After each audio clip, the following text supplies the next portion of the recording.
Okay, Jeff, you're good. Okay. Mayor Brunst is tied up for a little bit this afternoon, and so he's asked me to conduct this city council work session today. And at the beginning, I'll read this, the notice of all electronic meeting and opportunity for public participation statement.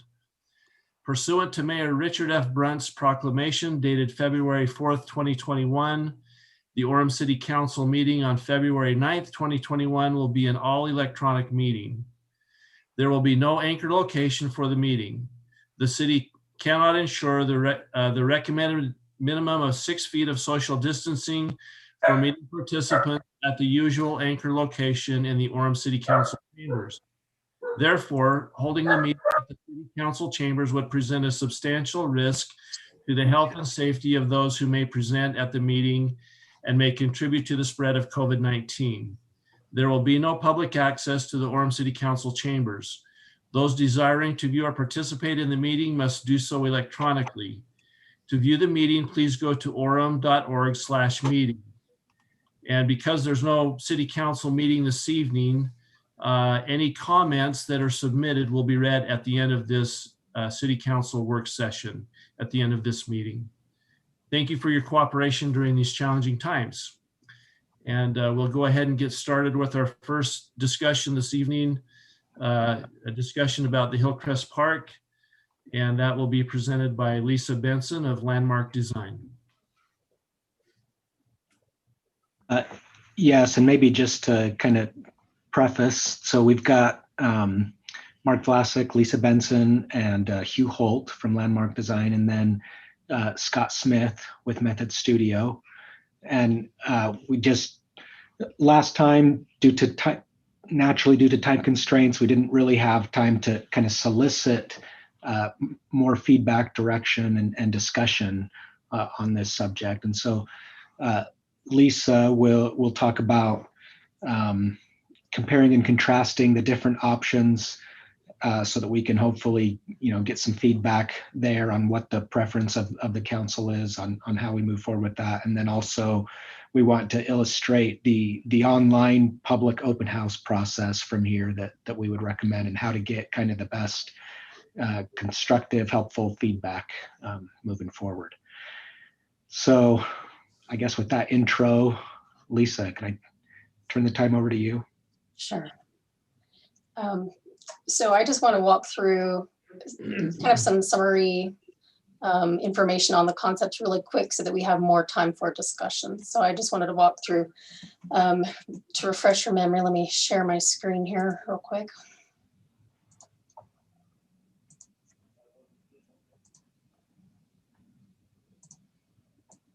Okay. So again, we had the 3 different concepts for the Hillcrest site. There's the first concept. Hey, Lisa, if I may, I think as a council, we decided we're not at all interested in option 1. Well, Okay.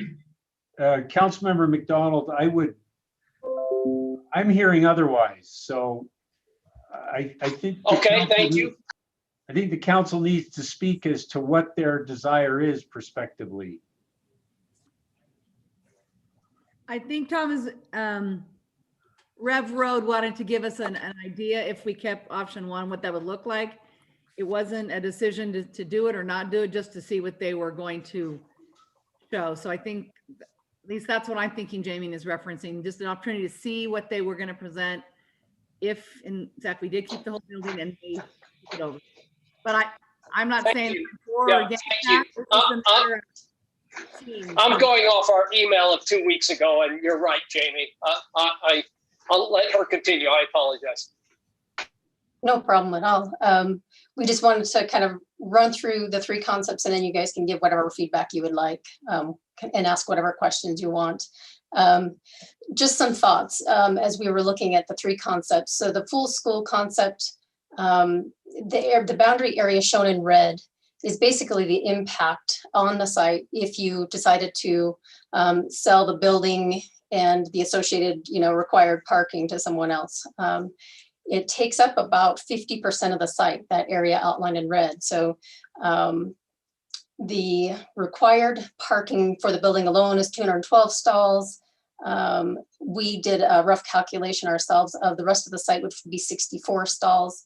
So that's a total of 276 stalls. You could possibly get that reduced to 223 by the Planning Commission. But the stalls provided on site are only 170 shown in this concept. So that's something to be aware of, that already what's shown is taking up nearly 50% of the site, and that is not enough parking according to city code and even the minimum city code, if you could get that reduced. So something to keep in mind, in addition to the costs, like if the city were to keep the building itself, that's a whole other road as well. The second concept again was this partial retention of the building, where you would keep the gym, the kitchen, the media center, and you have some of those other uses.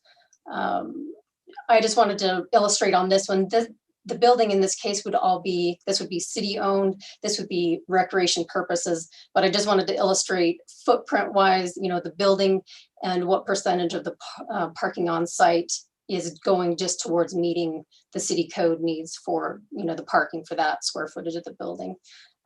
So in this concept, you have 70 stalls required for the building. We estimated another 76 for the site, the park site itself.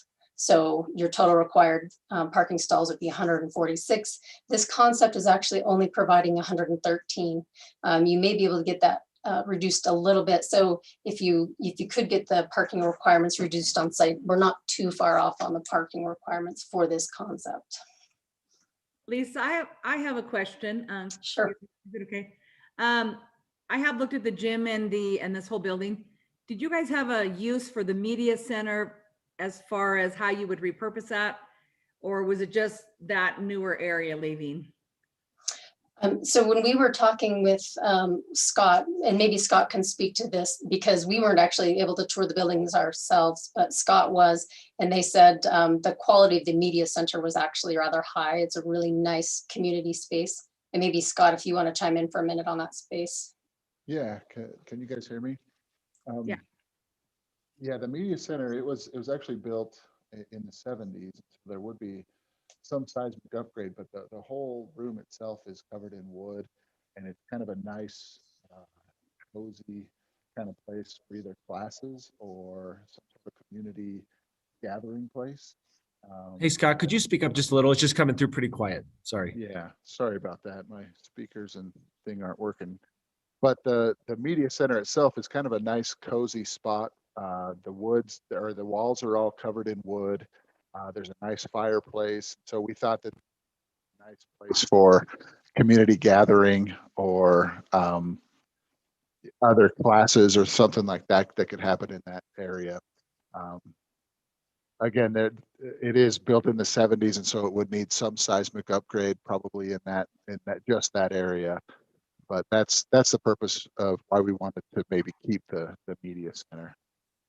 If you decided that we didn't want to keep that area just because of its age and the cost to upgrade it, and you just kept the kitchen, the gymnasium, there's a really good classroom, would that obviously that give you more space for something else, pickleball, open space, whatever. Is there any thinking that what might be put there if we didn't keep the media center, or is that just something we haven't discussed yet? Yeah, we did, Method actually did look at another option where we kept just that footprint. We didn't do a site concept for that, but that's definitely something that can be looked at as we get further into the design process. Okay, I just know that some of the emails wanted a little more open space, and the gymnasium and the kitchen were in mint condition. The other it was okay. I know it just had some beautiful woods, but it wasn't I think it cost a lot more and take more time to upgrade that. So just wondering if that's an option. Yeah, and Scott, I know you guys ran some quick calculations at one point, the cost that it would be to build like this gym space new somewhere else. I can't remember if you happen to have a note of that written somewhere. I don't. It was quite a bit more. I mean, we were looking at. Let's see. Let me just open my.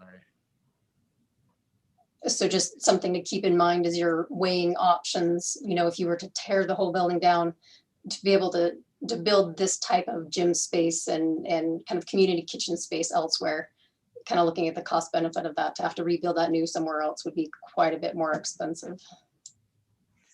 And also I'll just kind of throw in there, Debbie, that part of the reason to keep some of it would be so that we didn't have to build new additional pavilions, new additional restrooms, that we could use kind of the existing there, which, you know, if we're basing kind of gym square footage, the cost of that very extremely high level, you know, we're looking at upwards of $300 a square foot. Okay, Yeah, thank and you. So just to build that gym area would, I mean, we're looking at probably upwards of $3 million just, you know, if we were to build that brand new.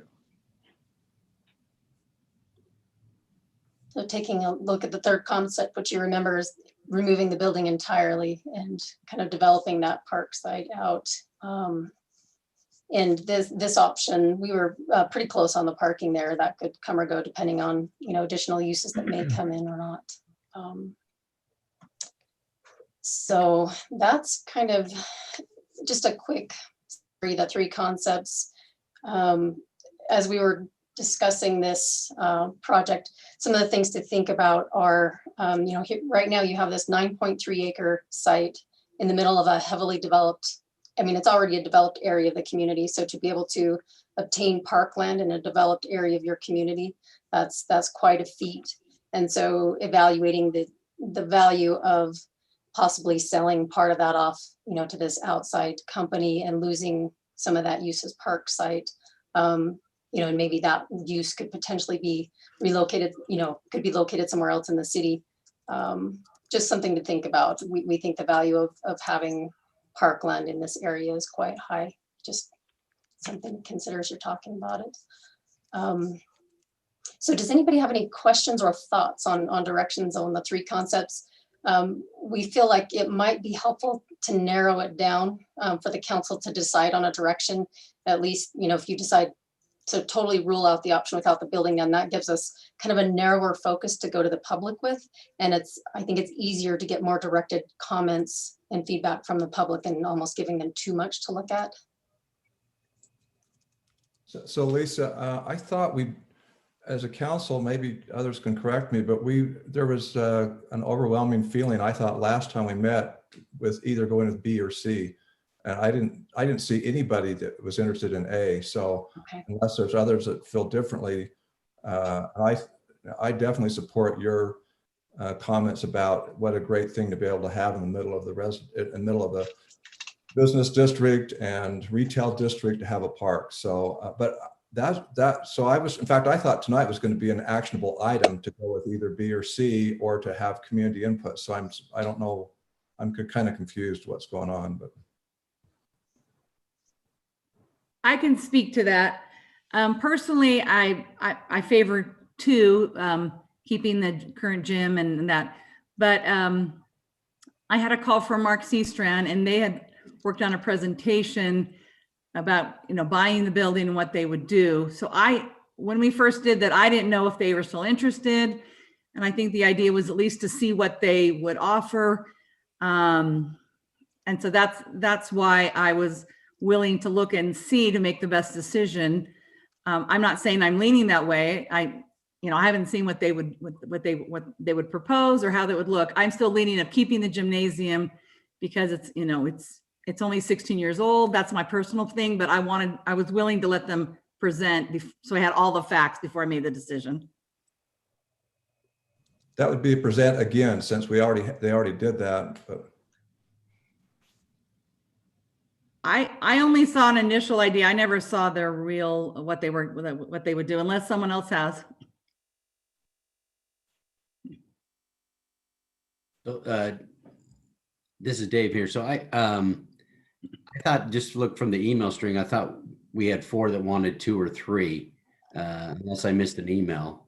So I'm not sure, where it changed course. Because I thought Tom was right when he mentioned the email.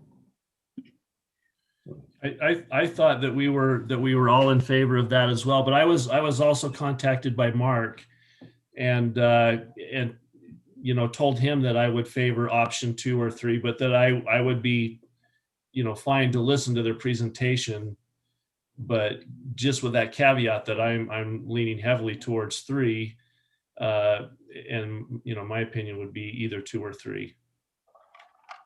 I mean, was there an email that went out? I don't remember seeing that. I didn't get an email. I got a call. I got a call too. My understanding, council, is that Mark Seastrand contacted each of you individually, and it was represented to me that 4 of you were still interested in having this conversation. Jamie, he did not contact me. Well, he did months ago, but he has not contacted me in the last 6 months or whatever period. So no, I had no contact from him, and I do know that there was 4 people that wanted to have B or C. So I will represent to you that I had a conversation with Mark Seastrand as well, and represented to him what I thought was the intent of the council, which was to proceed forward with either option 2 or 3. And I cited essentially the amount of acreage that would be required for option 1 for private use was such that essentially would make the conversations that you've collectively been having about this location impossible. Well, and that's fine if that's the will. I was just, as a courtesy, I was willing to let him show us the plan to see, but I'm still favoring the other one. Yeah, I mean, in reality, it should have been an email sent out if we concur with that. And that was my concern. I think we had a decision that 4 people wanted to move forward with 2 and 3. And now because somebody contacted on the backside, that we've changed our decision. So I'm a little concerned at that, because it should have been an email sent out by Debbie or whoever and said, hey, this is happening. I have not been contacted by Mark after our meeting on the last time we about that. If I may, I think there were 6 in favor of 2 or 3. The total city council, the mayor never opined. And Mark did call me and said he didn't think it was fair. He asked me if I would champion listening, and I said no. I'm willing to listen, but I don't think it's helpful because the council and the community have spoken. We want to keep 9 acres in park. So if you think you can convince, I guess I'd listen, but I believe B or C is the right answer. And there were 6 of us who did agree with that. I think at this point we have to decide, do we want to listen to this other proposal, or are we firm in our decision? When would we do that? Listen to the proposal.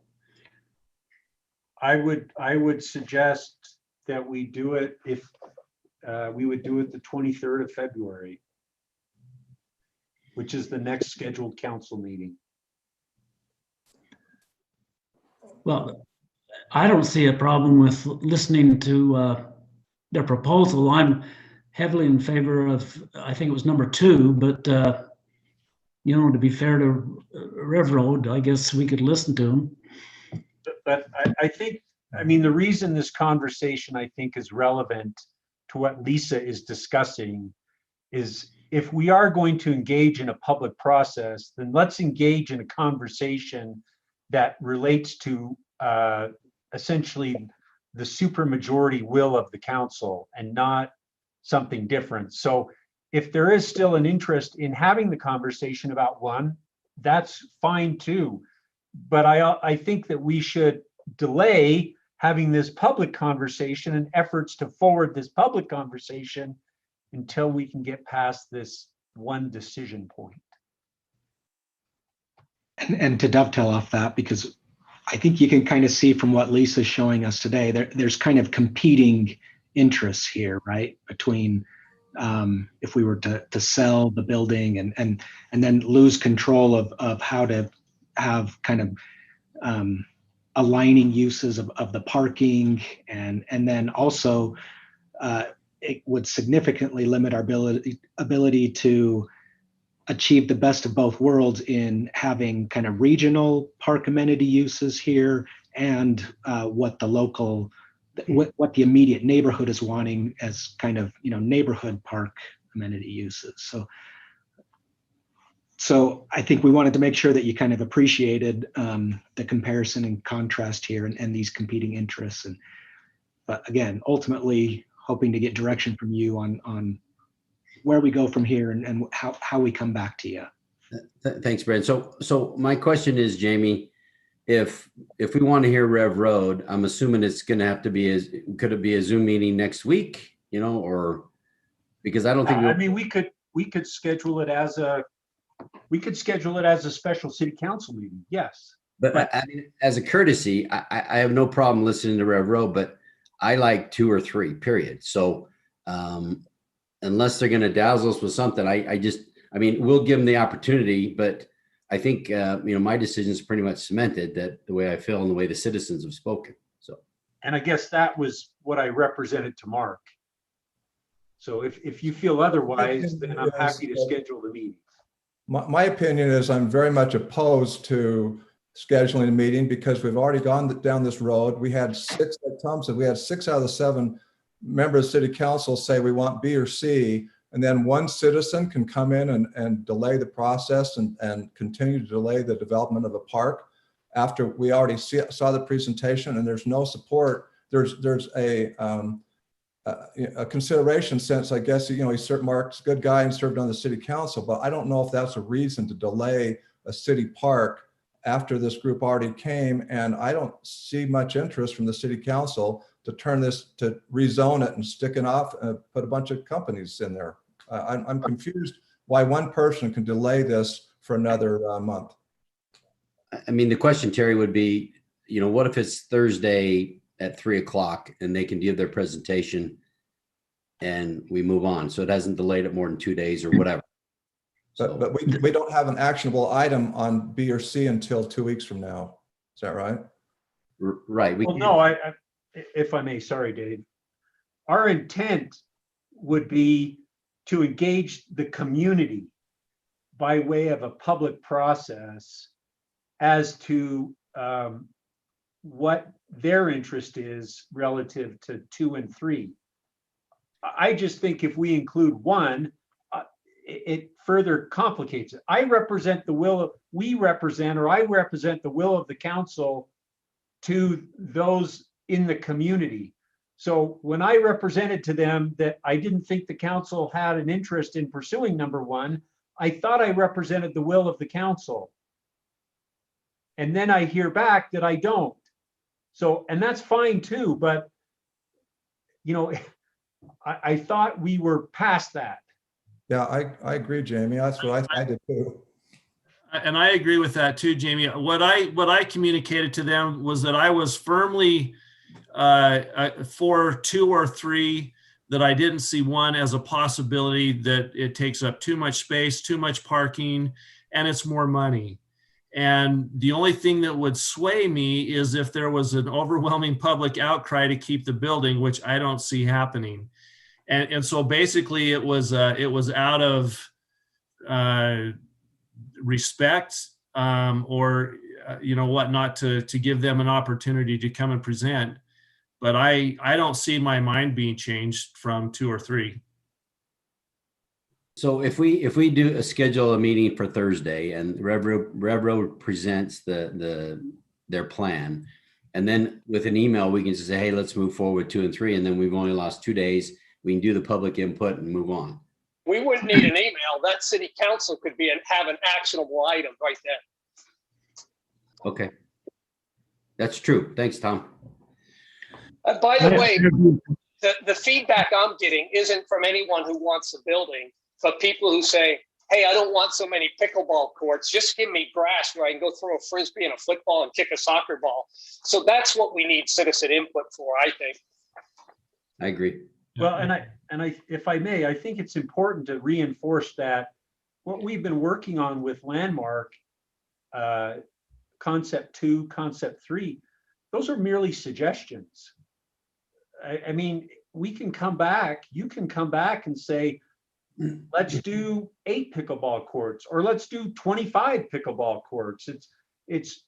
we just wanted to put something that is representative, one, of the needs we have as identified in our Parks Master Plan. Some of the feedback we've been hearing, but it's not exhaustive feedback. And third, trying to maximize use of the space, because we believe that those surrounding the area want it to be an active space.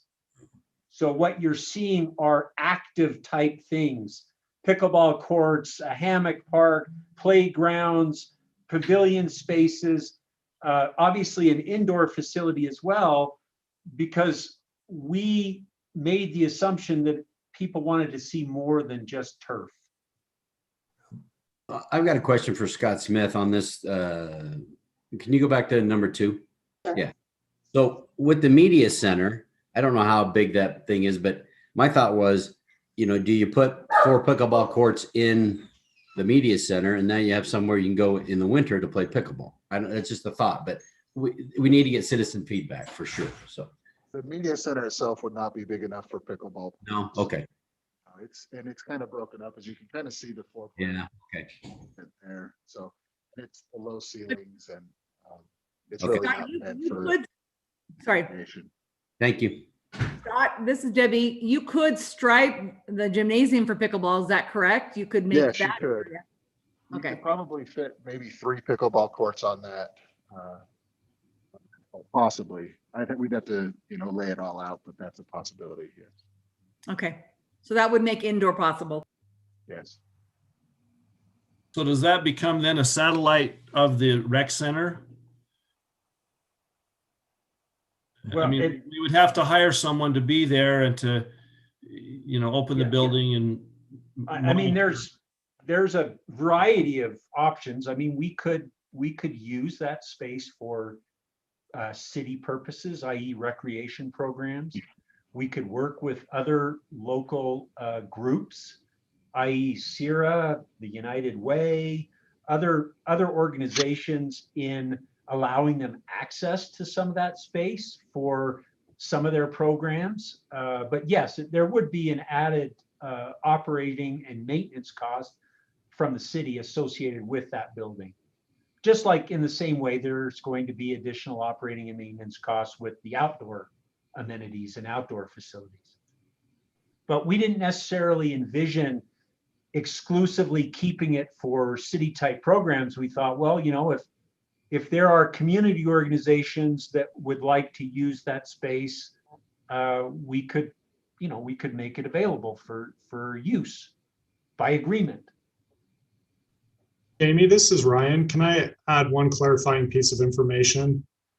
The plan that Scott has up right now, that facility does not have restrooms. So we would have to add restrooms to whatever we decide to keep. The restrooms are actually over near the media center in the existing classroom wing.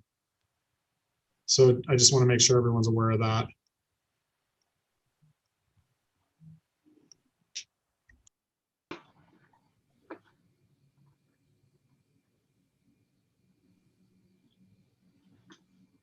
So I'm willing to meet with Rev Road on a special meeting. They can show their plan, but bottom line is it's a citizen input on what they want. So that's my 2 cents. And that would be easy. I think, Terry mentioned that it's right in the middle of businesses and civic centers, but it's also right in the middle of a neighborhood that needs this space. And I really value heavily what their input will be. I think that will mean a lot. So do we have a decision on how we want to proceed? Jeff, you want to take a roll call, or? I mean, yeah, how many of us would be willing to listen to Rev Road and at least give them the opportunity to present, and then If it's this Thursday, like Dave mentioned. okay. And I think, in fairness to them, they need to know the strong leaning is not to go that way. And then they may decide that it isn't worth their time. But I guess I'd be willing to delay this 2 days to listen to them, but yeah. So yes, I'd be okay if we do it Thursday, but they should know the feeling of the council. Okay. So Terry, is that okay with you? I'm not willing to listen to them. I listened to them before I saw their presentation, and I don't think it represents the best interest of the community. So I want to, vote as far as an actionable item, but I'm not willing to listen. Okay. So Dave, are you willing to? I'm willing to listen, but as I said, I'm definitely for 2 and 3 and what the citizens want. So if they can do it on Thursday, and then after that, we can make a decision and do an actionable item. As Terry says, let's move forward. Okay. And Debbie? Same thing. I'm willing to listen. I still favor 2 or 3, but I think out of respect, I'd be happy to listen. Okay. And I feel the same way. So, Jamie, what would we need to do to make that happen? We will, we can reach out to Rev Road and we can schedule a meeting. Is the council, are you interested in an early morning meeting or a later meeting? It is obviously, we're heading into a holiday weekend. So I don't know what people's schedules are. You want to do it first thing on Thursday morning, for example? I can be available for either. Checking my schedule. So We will need to have at least 24 hours notice for the meeting.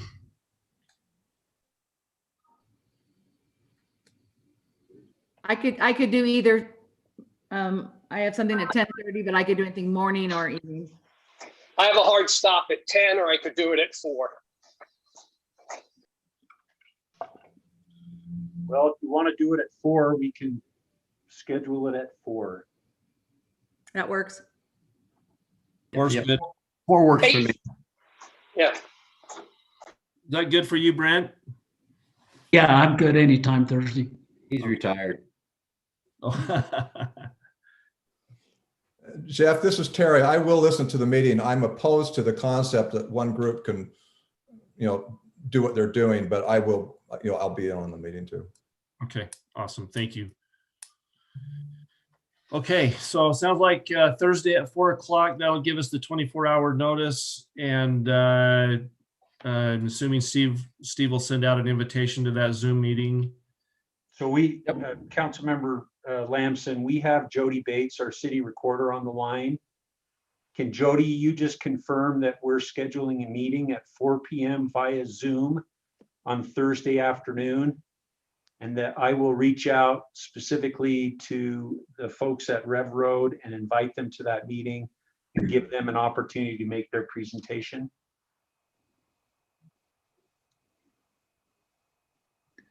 Jamie, could you put a time limit on that to Rev Road? I don't want to go on and on and on.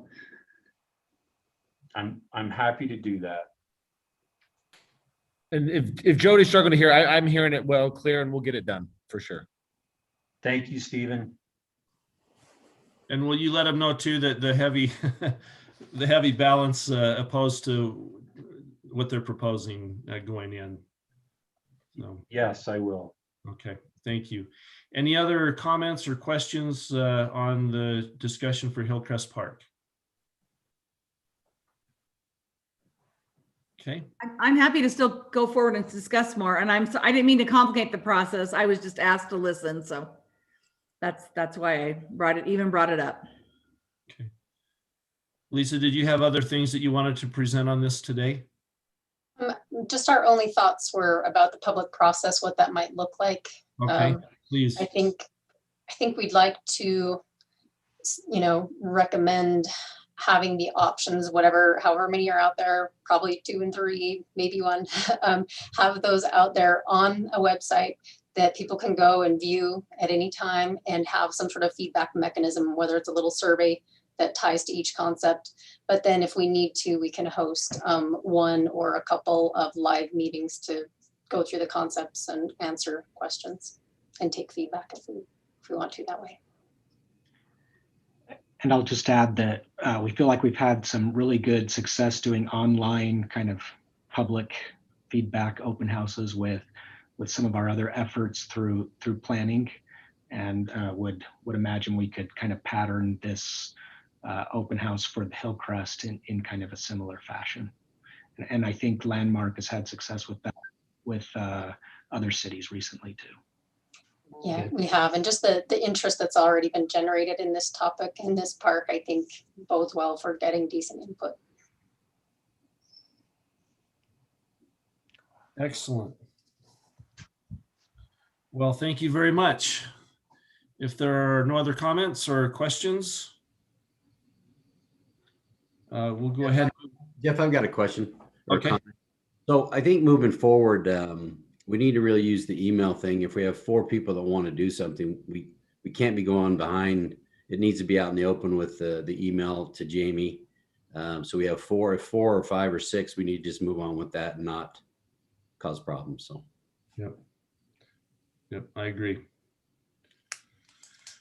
Okay, thank you. Let's go ahead and move on to the next item, a discussion on Watts Smart Committee. This will be presented by Nate Prescott. Hello, everybody. So I'm Nate. I'm economic development analyst, and I've got a new project. And we just wanted to give an update to the council.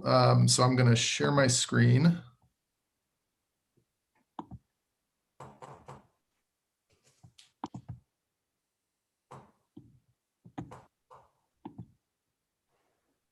All right, so this Watts Smart Communities project is a partnership between the city and Rocky Mountain Power. We are basically, we're working together to create an energy action plan for our future. This is a continuation of past energy projects that we've done where we've had energy audits and energy saving information that we've done with Siemens. And this project it's free and voluntary. And as we roll it out, it's free and voluntary for businesses, residents, different organizations. And we think that it can help them be more energy efficient. And at the end of the day, save a lot of money through their energy efficient means. So Watts Smart Communities is a facilitated, data-driven planning process that empowers your community to plan for and achieve energy goals. Basically, we're going to, like I said, we're building on past projects. We're going to take all the information that we've already learned about our energy usage. We're going to get more energy information from Rocky Mountain Power, and we're going to work with stakeholders throughout the community to set goals for our energy usage and create a plan moving forward. So like I said, with Rocky Mountain Power and with our stakeholders, we're going to create goals and we're going to create an actionable implementation plan. So here's some of our peers that have done this. This isn't a new project or a new program. Lots of other communities have had success with this so far. And there's a few of our neighbor cities that are still in the process of doing it, and things have worked out great for them so far. So the outcome that we hope for is for a custom tailored energy action plan that's unique to Orem's needs and goals. We're going to use insights and goals from all across Orem. It's going to be based in facts and reports from Rocky Mountain Power and past projects that we've done. It's going to result in actionable goals and plans from all different Orem organizations and the experience of Rocky Mountain Power and the projects that they've already done so far. So like I said, we're building a stakeholder team. We're trying to get varied experiences and goals and plans for from organizations all across Orem to give us a better view of what we need and what we want. So we're working on stakeholders from the city, from Woodbury, some small businesses, people from Canyon Park Tech Center who have already done similar projects and had great success. UVU representatives from the school district, from hospitals, and other committees and involved citizens. So we're trying to get a very broad scope and very broad goals from all different walks of life here in Orem so that we can craft our energy action plan. So at the end of the day, we're trying to create energy goals. We're trying to be more energy efficient and save all organizations throughout Orem some money and save them on their energy bills and help contribute to a better environment. So we have a timeline. I didn't include all this, but it's going to be over the next couple of years that we're working on this. We're rounding up stakeholders right now, and we are moving forward with some workshops where we bring them all in and get all the information that we need from them. And then we'll move on to more of the planning and creating the implementation plan. So right now we're in the early stages of it. We just wanted to make City Council aware of everything that's going on and let you know about this cool project. Are there any questions about the Watt Smart Communities program?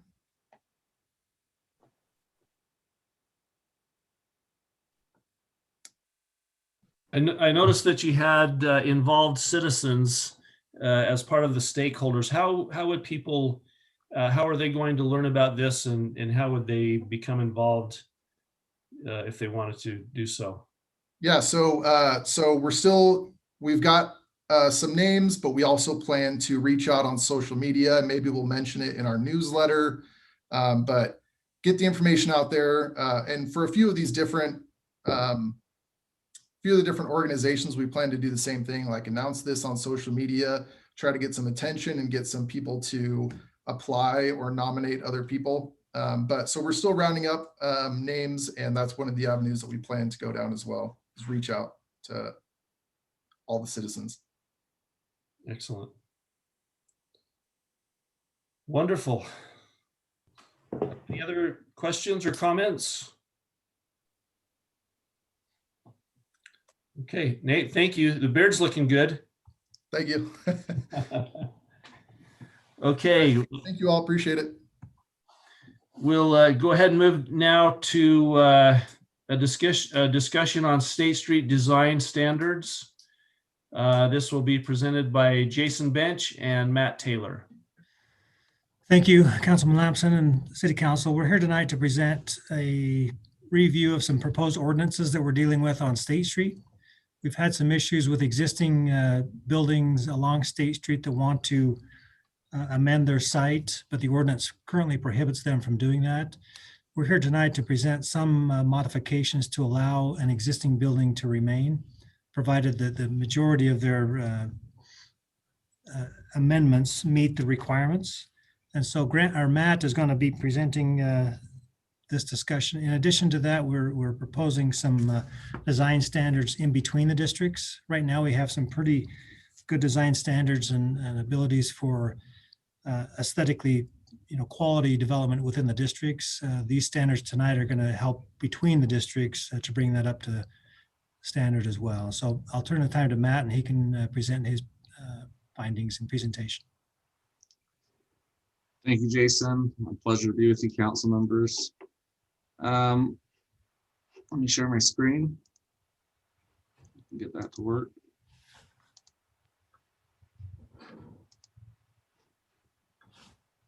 Okay.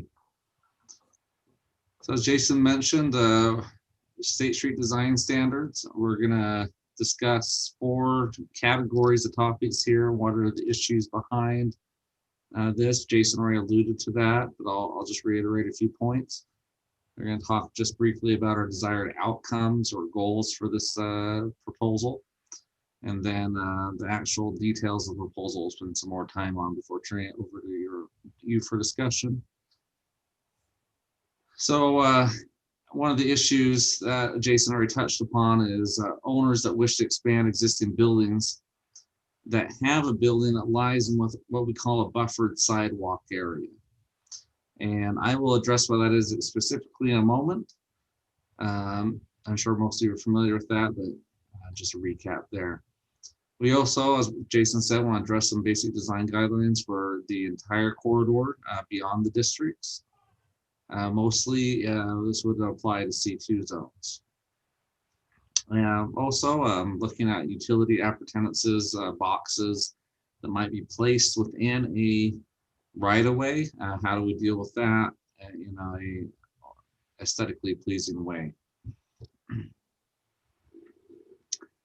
So this is a buffered sidewalk provision. This is a really brief summary of the ordinance that exists as we redevelop State Street. The goal is to have redevelopment incorporate these buffered sidewalks with a 15-foot planter and 8-foot sidewalk along the corridor. These landscaped areas have trees every 40 feet.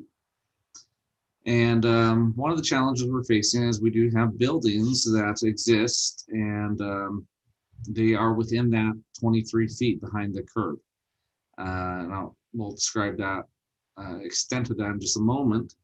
But the ordinance requires redevelopment of that area, or requires that buffered sidewalk. And so it means that at a minimum would need to remove the portion of the building that does not, that lies within that area. Of course, this may be prohibitive to expanding the building by adding additional costs or impractical costs or engineering to a building that's older. Also, property owners may not be interested in a major redevelopment at this time, taking the whole building out and coming up to current standards. And so in an effort to be customer service friendly and helpful and help the economy grow when we can, we're proposing some modifications to that buffered sidewalk provision that would help them expand their building, but retain our ability to create a walkable urban environment along the State Street district that would support transit in the long term.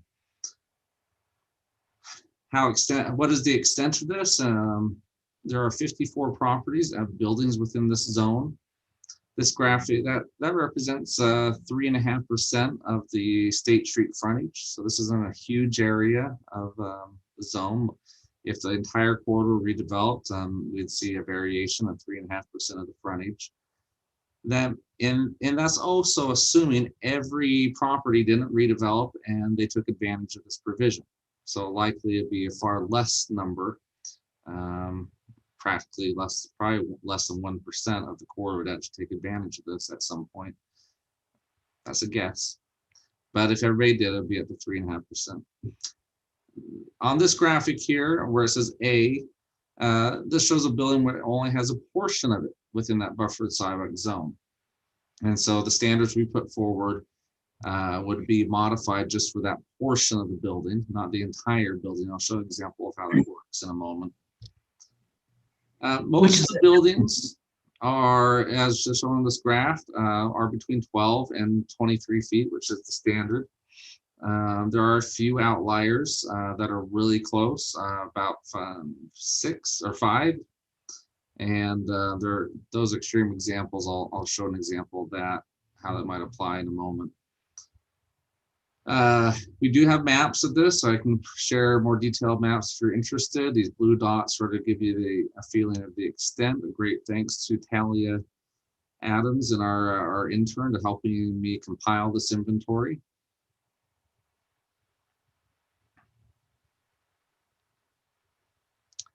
What we want to do is, again, just briefly allow property owners more flexibility in how they expand existing buildings. We do want to provide some additional design requirements for the corridor to help tie the rest of the corridor in with the graph districts, but not necessarily to the same level of requirement. And as mentioned, we also want to deal with aesthetic concerns of utility boxes and how they're screened and look. So here are the details of our proposal. Buffered sidewalk modifications. This is the standard. We add an enabling clause that allows for modification to the buffered sidewalk provisions. This manifests in about 3 general outcomes. And those outcomes vary depending on the certain circumstance of the building. But if the distance between the back of the curb and an existing building is 13 feet or greater, and this type of scenario would play into effect, that they still retain an 8-foot sidewalk. That's our #1 goal. After that, a variable 5 to 15-foot landscape buffer would be employed depending on how far the building is from this curb. And trees would still be required to be maintained at every 40 feet. Another possible outcome would be that if there's 13 to 10 feet between that building and the back of a curb. Again, we want that 8-foot sidewalk as our top priority. However, it becomes a problem with less than 3 feet often to maintain grass and landscaping and type of space. And so we allow a provision that allows them to put in stamped concrete or pavers. I have to apologize to Jason. I was supposed to put a graphic here of stamped concrete on University Parkway, nearest to Outback Steakhouse, where they've done this. If you can think of that area of the University Parkway corridor, that's what we're intending here with this provision. Trees would still be required. In this case, though, with tree grates that could project into the sidewalk area up to 2 feet, which would still allow for an even walkable surface. In extreme cases, and like I said, there's less than 5 of these, if they chose to expand their existing building, we still require an 8-foot sidewalk to be installed, and the remaining space could be put into that stamped concrete or paver with no trees. This is a tight situation, and this would allow for them to have that flexibility. Now, rarely will we ever see this actually employed. Oh, sorry, before I get to that point, we do want to make sure that the expansion of buildings isn't occurring within the buffered sidewalk zone. We don't want to increase the degree of nonconformity within this space. And so we have a provision that prohibits expansion of the building within that area. They could expand on any other side of the building. We also would require a transition, that they transition to the full standard as quickly as possible, with not to exceed 25 feet in length. This graphic on the left just shows sort of how this is a hypothetical. There's no real scenario that this represents, but this is how those different standards could be employed if all these buildings are compressed together. The graphic on the left is a mock-up of existing buildings on South State Street, about 1700 South. I anticipate these buildings will probably redevelop rather than expand, but in case they did expand, this shows how the transition standards could be employed working around these buildings. The full standard being here on the right-hand side of the graphic, moving down to a very minimal location, but transitioning as quickly as they can back to the normal standard as we move northward, as this graphic sort of oriented to the side. As we mentioned, we're proposing some additional design standards. These are based upon those in the district, but for the most part, but have some variation. I don't want to say a lesser standard, but less involved or required. But the goal to provide some consistency as well for the corridor. We want the entire corridor to be able to, as buildings redevelop, to have building access for daily customer use, oriented and accessible from the street. And so we encourage the goals of the corridor for a transit supported district and pedestrian oriented district. This is a new provision, though, that would apply to the entire district, including the districts that have buildings along State Street right away would have 30 feet of leasable space along the corridor. The goal is to prevent storage, parking garages, uninhabitable spaces to be lining a valuable commodity, which is for street frontage, and which encourages the pedestrian and transit nature of that corridor. Hey, Matt, this is David Switzer. I've got a question. Mm-hmm. If you can go back to the next slide for the access on, so that is only on State Street. So if we're talking on 1600 North and 4th West, you know, we have to limit access, right? So this is just on State Street alone, correct? Correct. It's right here. It says building frontage facing State Street shall have at least, well. I just want to make sure that because that's a big concern with a lot of citizens. So. Yeah, no, this is just for State Street. Thank you, Matt. The districts require a 60% glass frontage on any building facing a street frontage. This provision will require 40% for the rest of the corridor. This is important. It allows people to have visual interest and see into buildings. The goal is to allow for window displays or other visual interest that helps people continue to walk down the corridor. Also improves the safety of the corridor by having eyes on the street. And vertical facade articulation is a provision we have in the districts. This would repeat that standard for the remainder of the corridor. The goal here is not to have just long, flat, continuous facades and give architecturally some visual interest and variation to buildings. Matt, Councilmember Sumner has a question. Yeah, Matt, with this, all this proposal, would it eliminate State Street parking? No, there's no amendment here to current parking standards. Is that the answer to the question?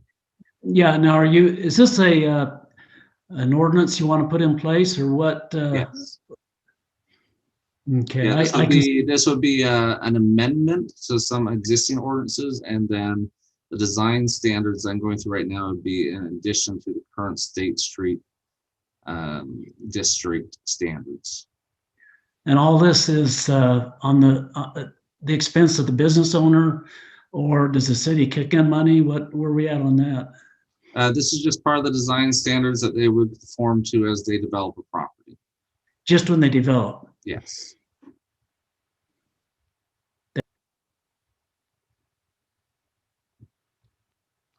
All right, ready to move forward? Okay. This is another architectural standard, just clarifying appropriate weighting of materials with modern building technologies. Sometimes we can see some odd things where we have levitating concrete over stucco. Visually, this does not speak to what we're used to and what seems appropriate for architecturally appropriate. All this does is require that heavier elements be placed below each other. For instance, concrete is below brick and stucco is above brick. I've seen in my experience seeing levitating stone sometimes. It's sort of off-putting. Proposed materials. This is similar to the district standards, but at a lesser percentage.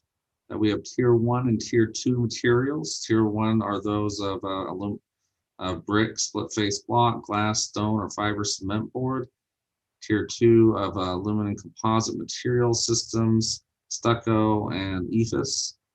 The ratio is different, and we only require we would require 60% of the tier 1 materials on street facing facades.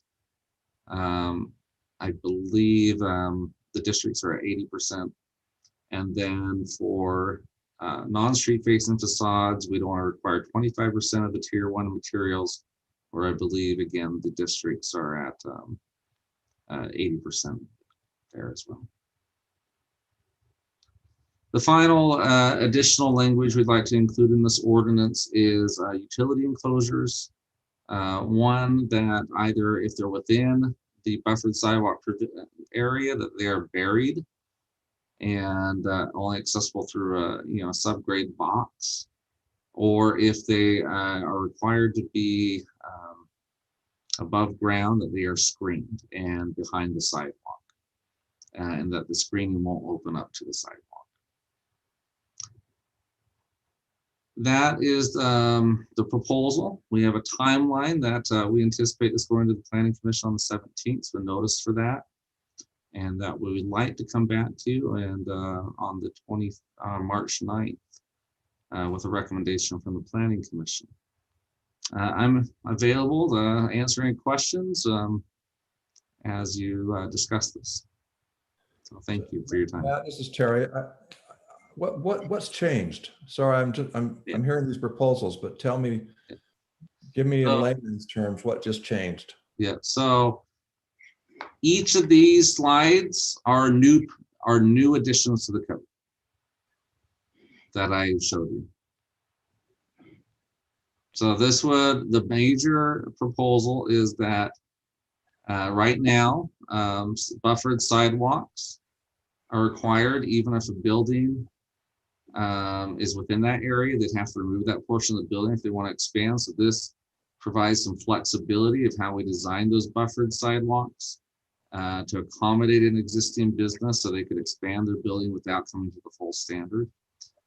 And then the other major component to this proposal is new language in the code describing, design standards, including building access, habitable depth provision, windows and awning provision, facade articulation, material weighting, and material type, and utility enclosure standards for the mostly in the area outside the districts along the State Street corridor. This is typically going to apply to C2 zone areas. Matt, this is Ryan. If I could add to the response to Councilman Peterson, this is a continued ongoing effort to beautify State Street and to create more of a sense of place and nice architectural standards and to make State Street newer and better than what it is now when developments come in. So Ryan, a question. We need 24 feet for those 2 new bus lanes that are going to go down State Street. Where do they go? That's a fantastic question. Those 2 15-foot planter strips, those were developed in our State Street master plan. The purpose of those is to have about 8 feet of that be taken up when BRT comes down State Street. So any trees that are put in, Matt shows them centered right now. They're actually not to be in the center. They're to be offset in that photo a little bit to the right so that those trees could remain. Same with monument signs. So we're basically, as anything redevelops, we're setting aside and making sure there's any property that needs to be acquired for that project that they wouldn't have to tear down any buildings or new improvements. Okay. They would have to pay the land, if they don't have the right of way, they would have to buy right of way from the property owner, but it all depends on where those property lines currently lay. This is Jason. Worst case scenario, they would have to buy the building if it encroaches, into that right of way. They may have to buy the building in the future, but that's worst case scenario. So can I just share a comment? A lady mentioned to me this last week about parking behind a building. And she was asking me about State Street plan. And she said for her as a woman, she said, that's very scary for her to park behind a building where nobody can see what's going on instead of in front of a building where there's traffic. And anyway, interesting comment. But. Yeah, many times, especially when buildings redevelop, they're designed with dual access from the parking lot to, so they can access those buildings from the front and back. I think a great example of that might be the Riverwoods, where they have the main facade on the interior street, but they're equally accessible and visible from the rear parking lots. I see Council Member Sumner has his hand raised. Yeah, Ryan, going back to your comments about the bus lanes on State Street, that with this ordinance and with the bus lanes, that'll eliminate parking along State Street. This is Jason again. This does not eliminate any parking on State Street. I mean, when the BRT does come in, that may have an issue with parking, but what we're proposing tonight only beautifies State. It does not take away any parking. Well, I know, but it's a step towards taking away the parking. Well, that's already a step in process with the BRT coming through. This has no relationship to the BRT. Well, I can see a lot of expense to the property owners trying to adjust to this ordinance. Just a comment. Again, yeah, I understand your comment. This only applies to those that are actually wanting to redevelop their property. So if somebody has an older building and they just want to maintain it, this ordinance does not apply to them. If they want to, add on to the back, then yeah, the material requirement would come into play. Or if they want to tear down a building, this would come into play, but it does not require an existing property owner or an existing building owner to do anything to come up to standards until such time as they redevelop.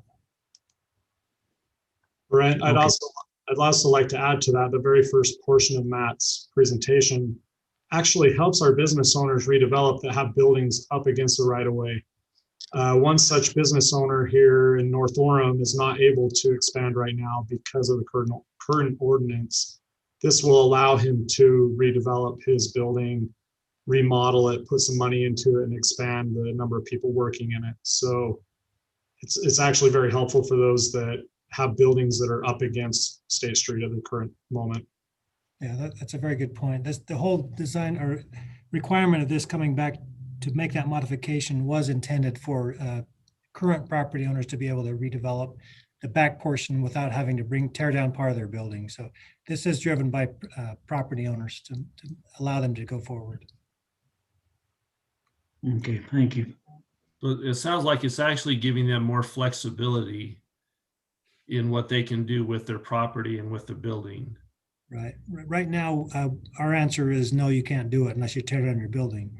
This gives them an opportunity to do something without having to tear down their building and be able to expand in the back or, on the top, as long as they don't encroach into that area that Matt described, and allows them, to have another 20, 30 years of life in their building without having to raise the whole building and redevelop.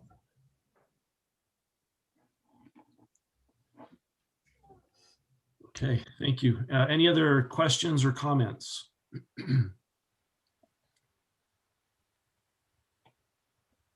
Okay, super. Thank you, Matt. Good to Thank see you. you. Appreciate you having me. And thank you, Jason. We'll go ahead now and move on to the next item on the agenda, discussion about water infrastructure.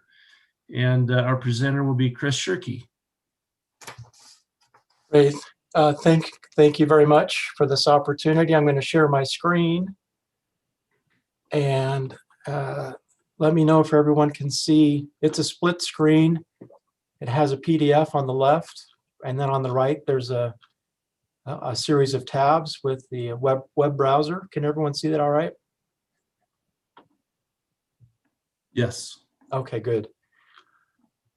So, as you are all aware, we've received a great deal of feedback regarding our water tank and preferred location at our Orem Community Park at about 600 west and 400 south of that location. And over the past few weeks, we have been meeting and discussing this with several different people. We wanted to give you an update and then also present to you some options that have become available in the last, actually in the last week or so. And Jamie has asked me to kind of put together in a chronological order a list of events that have occurred over the last while, specifically regarding the Water Master Plan and other water plans performed by Bowen Collins and Associates, Hansen, Elm and Luce, other meetings, discussions, and so forth. So I'd like to give you all that background or refresh your memories for those of you who have been here since 2014. But back in February of 14, we created the Public Works Advisory Commission. I think at our last city council meeting, the Public Safety Advisory Commission was created. So it's similar in effect in that we receive and obtain feedback and we appoint lay members of the community, the council does, to represent the community at large and to review documents and other pertinent studies and all things public works related. At that time, it was specifically very beneficial and helpful in receiving their feedback. And as we presented plans and studies for these master plans, the water, the sewer, and the stormwater master plan. And so we met monthly throughout that process for about 2 years during the development of those three master plans from 2014 to 16. Presentations were made, feedback was given, adjustments were made, so on and so forth. And then in March of 2016, the Water Master Plan was adopted by the City Council in conjunction with the pay-as-you-go funding plan. In 2016 and 17, at that time, we were working with the town of Vineyard and Central Utah Water Conservancy District to develop an additional study that would further refine and evaluate the key and strategic locations based on hydraulic modeling and engineering analyses that took place. Hans Snell and Luce performed that study, and presentations were made, and the completed study was done in February of 2017. That is also published and made available on our website. At that time, shortly after that time, we became aware of the town of Vineyard's interest to specifically hone in on a tank at the location on 600 West and 400 North. They have looked at other locations in Orem, including Orem Junior High and so on. I'm just trying to paint the picture here as to how we got to this point today. In the last few months, the town of Vineyard has made us aware that they are going to be building their own water tank and their own infrastructure in their own community in the city limits of the city of Vineyard. 2019, we had an additional analysis performed by Hans Snell and Luce regarding the tank locations at what we were considering a preferred location for Orem Community Park. Prior to that time, we evaluated we considered orchard locations at 4th South and 4th West, which is owned by an individual that we recently had discussions with. And then also at 700 West and 400 South, we had discussions with that property owner. Neither property owner was interested in discussing or selling their property to the city of Orem at that time. We have since had discussions with some neighborhood representatives, including the owner of the property at 700 South and 600 or 700 West and 400 South. He has reconfirmed that he is not interested in selling his property. We have engaged in a discussion with the owner at 4th South and 4th West. During this entire process, there's been the development of a website that provides this information, these studies that I've identified here in this document. It outlines the 10 million gallon tank location recommendation that was given to you, actually to the City Council in January of 2020. That was given again in January of 2021. We've had these subsequent meetings in the last year as well. During that process, we've changed our philosophy and we've gone from strictly a pay-as-you-go financial or funding plan to a bond and pay-as-you-go. I would suggest it's more of a hybrid financial plan, but it is considering a substantial capital component for bonding, including the water tank and all things associated with the tank. And then August through today, we've since then hired a firm, Bowen Collins and Associates, to update the master plans. Those, I'm reporting to you today that those plans are all updated in a draft, final draft, and they've been presented to city staff for review. Over the past 7 to 8 months, we've also engaged with Lewis Young Robertson Birmingham, who have updated our financial models and then updated our pro formas on a per utility basis, and also given a recommendation regarding the bond parameters resolution, which was presented to you January 26th of 2021. We've had these other meetings on the 8th of September, the 8th of December, January 12th, January 26th, providing you that information and giving you those updates. And so what you see here on the right side of the screen is, well, I'll just blow that up. This is our website that outlines all of these plans, all of the information that's been made available. We've sent, I believe, around 17,000 emails out to the community at large. And we have been meeting with smaller groups, neighborhood groups of those that live adjacent to the park. We've not had a formal invite or a formal meeting yet, and that is our next step in this process. We wanted to make you aware that the property located at 400 South and 400 West has been presented to us as an available option today. 2 years ago, when Neil and I went to meet with the property owner, he didn't mince words when he said he was not interested in any way, shape, or form to sell that property to the city at that time. We have since gone back with the assistance of some neighbors that live in and around the park, and we've reapproached him. Last week, Ryan Clark and Sam Kelly and Lane Gray with our Orem water staff met with him on his site to review the option or potential of building that tank at this location. This was not recommended to you 2 years ago because it was not an available option, and we didn't think the city council would entertain eminent domain to acquire that property at that time. Things have changed, and he is now interested in receiving reasonable offers on his land, on his property. And we are right at the beginning of some negotiation and discussion with this landowner at this time. Of course, that has led us to other discussions in consideration as to if we were to purchase this land, and if the city council would like us to move forward with this, we would have an increase in cost, overall capital cost, and then an ongoing operations and maintenance costs of whatever that city land were to be used for. Most likely, perhaps an open space, an open park area, yet to be determined.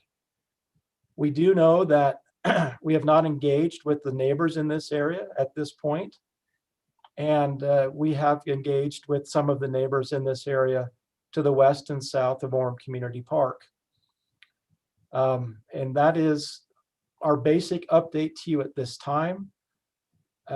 We have put on our calendar, I believe, next week to have meetings with 2 different neighborhoods to discuss these 2 different options. With that, we would like to invite you, if you have any questions or have any comments or any direction to provide at this time, we would like to receive that now. Chris, would you mind just making mention of the home that we've been discussing? That for example, several of the council members have probably heard about the city's interest in a home. Okay, very good. Thank you. This home is currently under contract. It has not yet been purchased, but this is a property that is of interest to the city. It's right adjacent to the park. And that the tank is would generally be located in this vicinity in relation to the pavilion and the parking lot and the playground. This is the home that is under consideration for acquisition. I have a question. This is Councilman LaRae. I'm getting a lot of pushback that people haven't been informed or there hasn't been public input. When we hire these consultants, is there a public outreach with those consultants, or does the public weigh in once we've kind of narrowed it down to a certain area or 2 areas? I'm trying to figure out where, did we drop the ball with the public input, or is it something that would happen and that's what we're doing right now? I'm trying to ascertain when and where we should have engaged the public. That's a great question, Debbie. So typically when you're acquiring land and needing to purchase homes and to have right-of-way acquisition along a corridor, we would engage. If this is a federally funded project, we would include an environmental impact study or statement that would be over this property. We've basically been given recommendations strictly from an engineering analysis and perspective, and we've determined that tank in this general vicinity of 4 South is the most ideal location from an engineering and hydraulic perspective. And we have had public meetings over the course of the last 5 years We have not engaged this neighborhood directly, and I think that's what we're on the cusp of doing at this time. Chris, if I could too, this is Stephen. One of the issues we were up against is until recently, we didn't have really any other option. So to engage in a public process without any other options is difficult, because at the end of the day, we needed a water tank. We had one option at the time of a vicinity. We now have, potentially multiple. So we as we kind of evaluated what a public process looked like when you're gathering input on the one option you really have, that becomes difficult. School district wasn't interested in the softball. This one property wasn't available at the time. We went back to this one location because it made sense from an engineering standpoint. We own the land, and at the time, Chris, correct me if I'm wrong, we didn't really have another option. Okay, so the way I'm hearing it, the public engagement was when we actually had a real site with a real option, and then that's what we're doing now. And it's nothing that's been done secretive or without knowledge. It's something that we were just looking, narrowing, making sure the right ramifications, costs, like you said, close to hydraulics. I'm just trying to make sure that there was nothing inappropriate along the way. I'm just trying to, I keep getting this question, and maybe other councilmen too, about why didn't you engage with the city? Why is this the first time I'm hearing about it? Why haven't we been engaged, and where's the transparency? I'm just trying to say that this has been a reasonable process, and now we're to the point where we have two sites, it sounds like. So I'm just trying to make sure that that's a reasonable thing that we have engaged the public with. Yeah, I believe so. Yeah, as you recall, we had a dozen sites that we were looking at, and we've presented those to you over the course of the last 2 years. We've given presentations, all public meetings. We've narrowed it down, and as we've gotten to this point, we've even approached several property owners. If any of these property owners would have been a viable option back within the last year or two, we would have brought that to you at that time. And now we have an option that's available that wasn't there before. The school district was exhausted. We looked at 3 or 4 options with the school district. We went through a formal public process regarding that. That went to to their school board. That rejected any interest that we had in acquiring property. This location with the 2 west softball fields are a great location. We went down a 6-month path and discussion with them, and they came back and said they'd like to maintain that and keep that for future school, for the Orem Elementary School in the future when that would be rebuilt, and they wanted to retain that. So they eliminated that as an option altogether. We've had Hansenal and Luce perform independent studies of locations in this park area. They recommended the softball fields as well. And that's why we went after that and exhausted that as an option. We've had multiple discussions with the owner of this vineyard and this property owner here, and things have changed at this point, and this is a viable option that we're presenting for consideration. So if I can just add, I mean, similar to what we're doing with Hillcrest or anything, first we need to figure out what is even viable first, and what can our budget afford? What can our rates afford? And so, before we can bring something to you and then to the public and to a greater degree, we first got to figure out what's even possible, what's viable, what's feasible. I've got a question, David Spencer here. So the mayor sent an email out this afternoon about the property in between the softball fields and the baseball fields. Is that something that is even something you could look at, or is that? Yeah, you're talking, and Chris, if you can shift, there you go. So you'll notice that we have a parking lot to the northeast corner of that property, as well as a pavilion. That actually is another site that we looked at. At the same time, we're also facing similar situations in terms of disruption, in terms of the neighborhood, the road network. And then of course, our primary goal is to get to 4th South. So, and the engineering can be explained by our engineers, but that site is particularly problematic because it requires us to trench a line from that site to Forth South that is going to be incredibly deep. If I can add to that, Jamie, so also that's kind of programmed space by the school.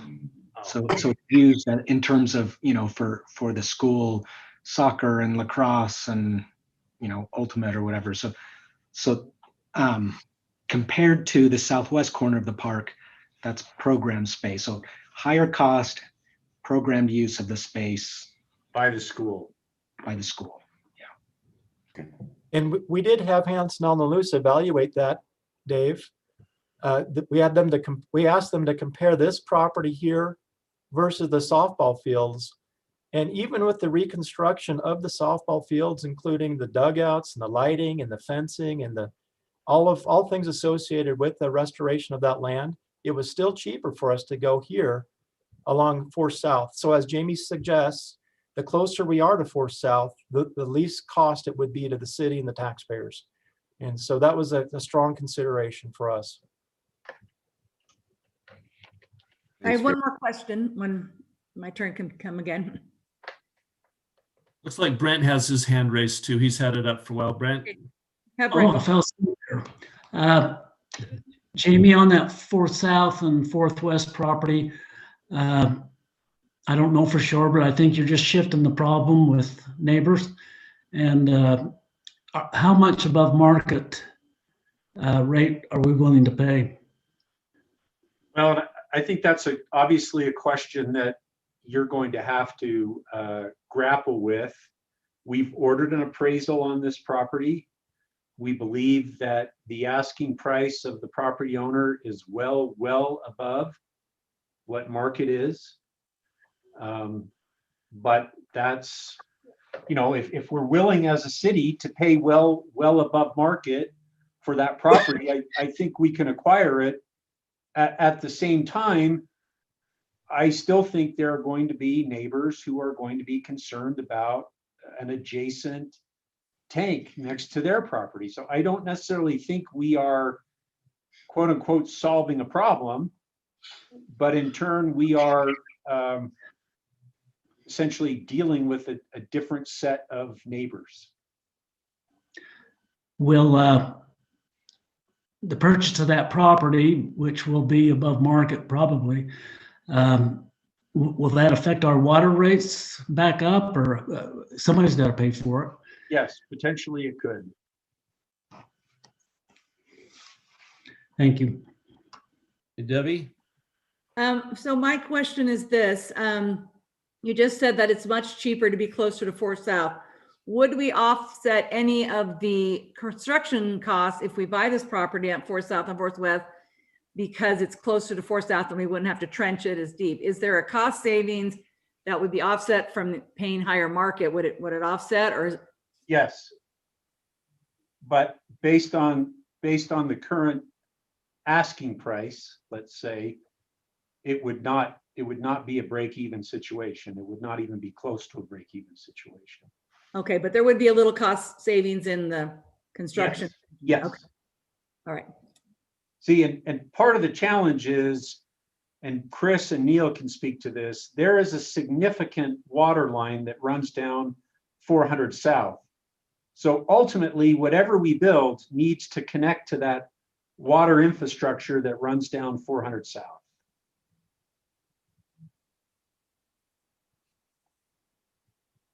Davey, that was a great question. It would help. Okay, thank you. I have a question also. One of the concerns that we're hearing from a lot of the citizens is the safety of the children getting to and from school. And Chris, you and Neil, I believe, have met personally with some of these neighbors at their homes. Thank you for taking time to do that. Yes.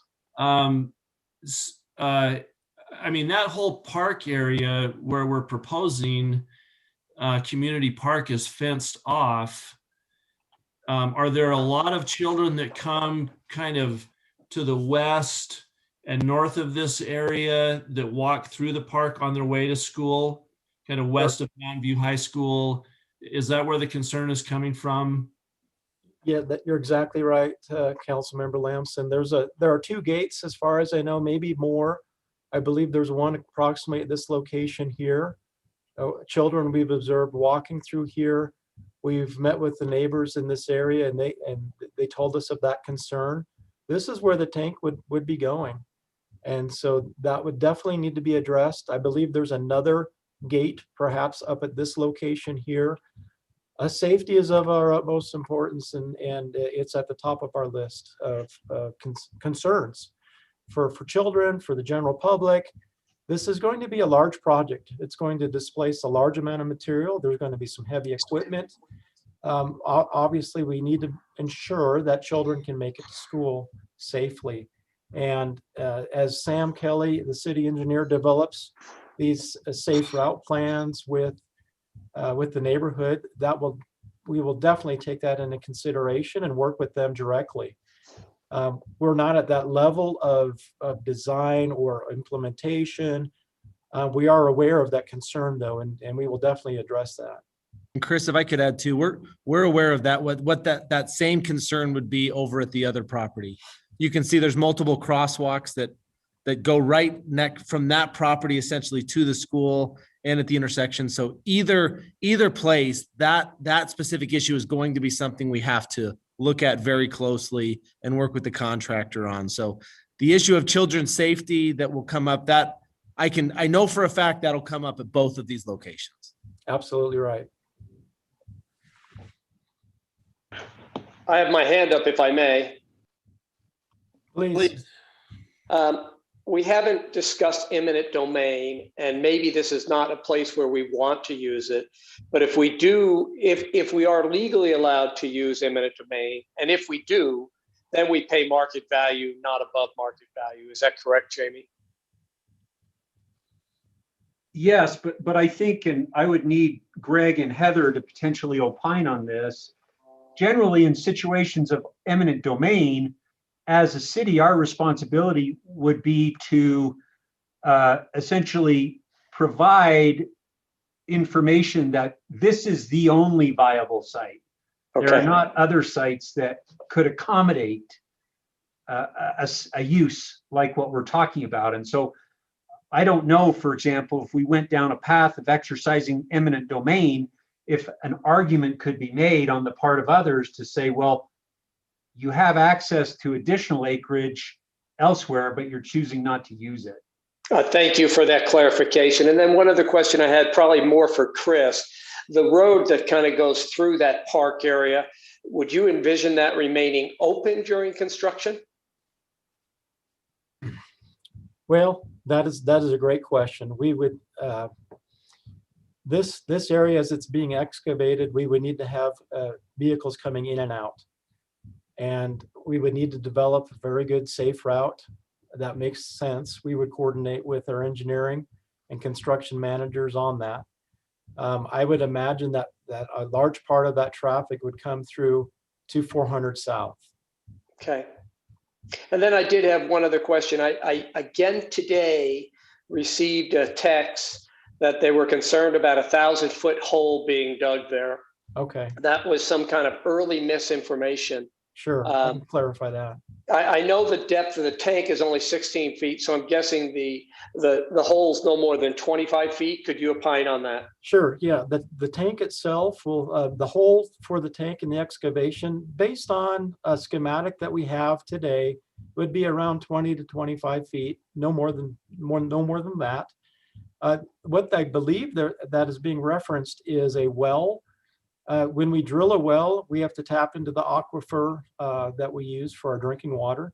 And that's typically around 600 to 1,000 feet deep.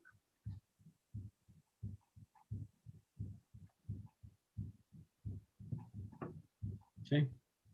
Chris, maybe you, in addition though, we're talking about, for example, on this community park property, we're talking at a depth of 20 feet because yes, we're stretching the footprint of the tank across more square feet. If we were to go on, for example, that Farley property, the depth would actually increase. If we were to enlarge the footprint, the depth would decrease. No, but I mean on the Farley property, because we're dealing with a smaller parcel, we have to go deeper. Can you see the screen here with the schematics? Yeah. Okay. So this, what you see in blue is a 300 by 300 foot outline for a tank. That would be about 15 feet deep. What you see here in the pink or the magenta is the same shape and size as what you see in yellow over here. And that tank would be around 19 feet deep. So if we could acquire the entire parcel, we could accommodate essentially the same depth. Absolutely, yeah. But what about the blue outline? The blue outline as well on the Farley piece, that could accommodate the same depth as what we have potentially in Community Park? That would be even, it would be less deep. It would be 15 feet deep versus about 19 feet.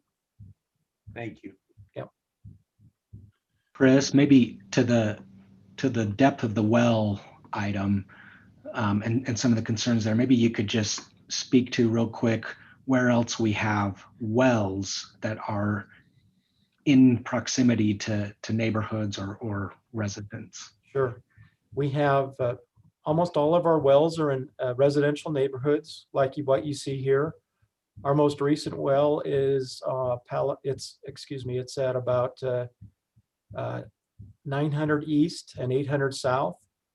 The well is around 1,000 feet deep, and it doesn't look, like somebody lives in the home there. It's very nice, and it's about 30 by 40 feet in dimension.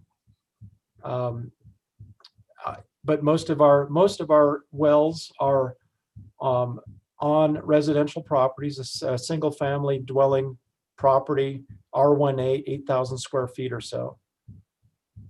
We have 10 wells altogether in the city, and this would be our 10th well in the city. I think maybe 2 of them are in parks, but all the other ones are in residential neighborhoods. And per the city zoning ordinances, in many of our R8, R12 type zoning, we actually permit water infrastructure in those zones. Could you show us a picture of one on Google? Yes. Can you see the Google map here? I believe so. Yeah. This is what is formerly known as Draper Lane, is 900 east. Palisade is right here. This is Draper Lane and 800 south. As you're driving by, this is what that building looks like.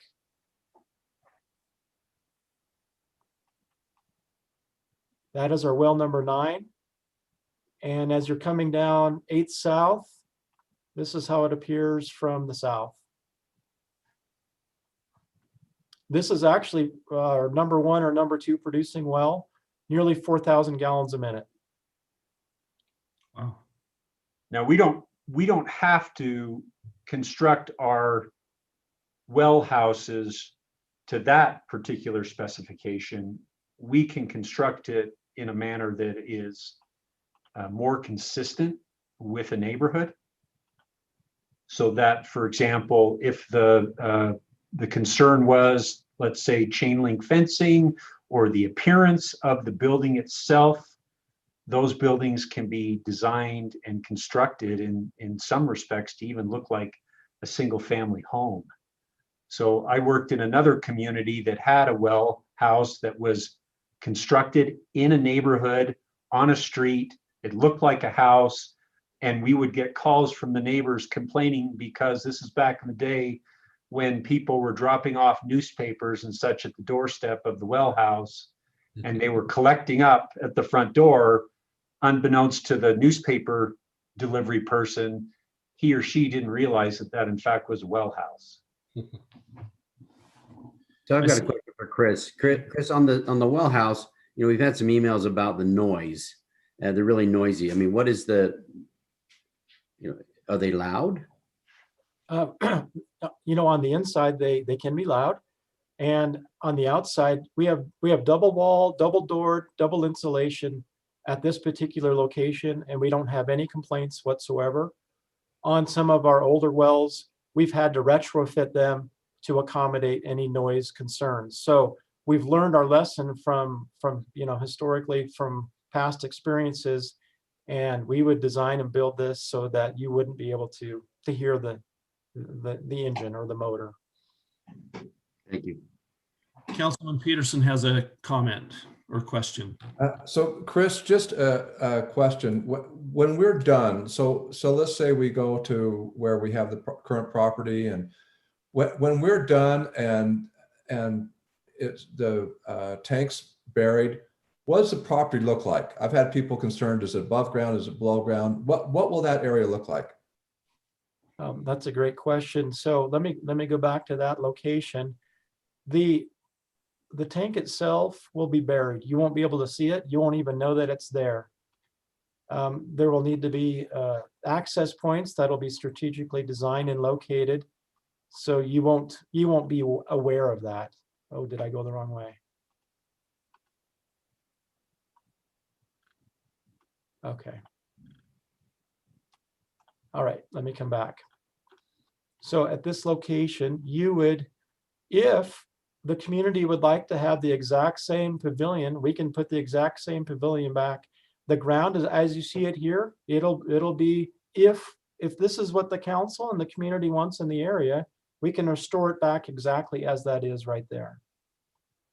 Of course, any trees that are in this area of construction would need to be removed.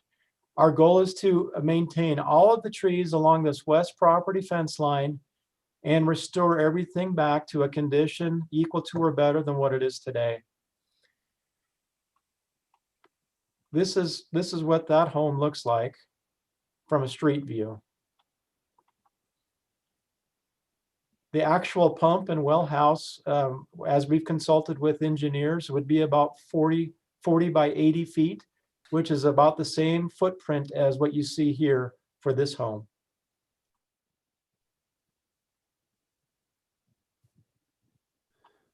So the park is going to be a new park. I mean, there'll be new playground, new pavilions. Oops. Sorry about that. Yes, that is right. It looks like Brent has a comment. Yeah, I was just wondering, Jamie, if we choose the ground on 4th South and 4th West, after it's all done, can you build homes on that without a basement? No. So it needs to be a park or something. Correct. Okay.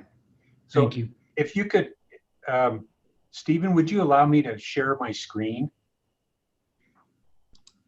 Yeah, I thought you had that. I think you have that permission. Oh, okay. I think I had to stop sharing first. Go ahead. Let me just share something, because I think it kind of speaks to what I'm trying to suggest here.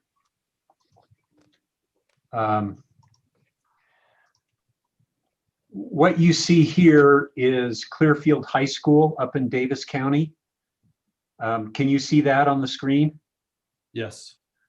So there is a baseball diamond, and that baseball diamond looks fairly circular, a little different than what you might see on a regular baseball field. As you zoom in on that property, it's circular because there's a water tank underneath it.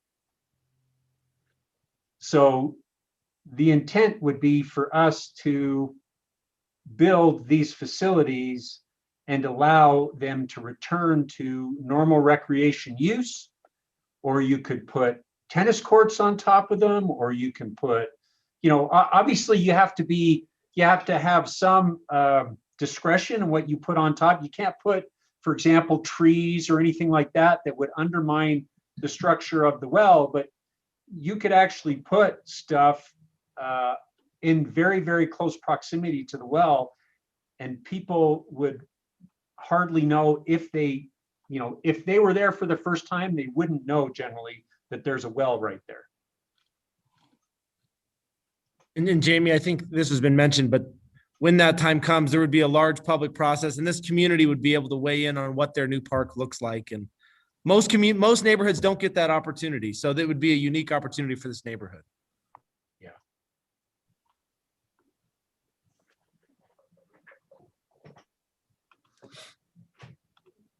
So I have a question, Mayor Pro Tem, may I ask? Yeah, please. So have you had a chance, since this new property might be available, to kind of do a pro and con versus each property? Because it seems like, you know, cost is a con on the one, but close to 400 South is a pro, and maybe a new park. So has anyone had a chance? I realize you just got this information, because I kind of want to see the pros and cons of each area. If there's one that makes sense, is there one that would, if the cost would be too high, that it would raise our rates because we're trying to lower rates? I'm just asking for an analysis of both sites, if one has so many cons, it doesn't make sense. It doesn't make sense to go down. But if they're equal, maybe then it does make sense. So I'm just asking if someone could give a pro con eventually on the two different sites and why. That's all. Yeah, I've got a comment. Considering Mr. Farley got back to the city last night, we haven't obviously had a chance to even have a discussion with him yet in relation to the property. Right, and I do understand that. It's just something going forward. I'd like to give the information to help make a decision. Hey, I've got a comment. So I want to thank Jamie and Chris for tentatively scheduling that neighborhood Zoom meeting, the two meetings. I think that'd be well attended, and I think that's definitely in our best interest to do that. And I appreciate your efforts, Jamie and Chris, for doing that. And hopefully we can get the word out and be able to get the information to the citizens, so there's not a lot of misinformation, that everybody's on the same page. And I like it. So thank you.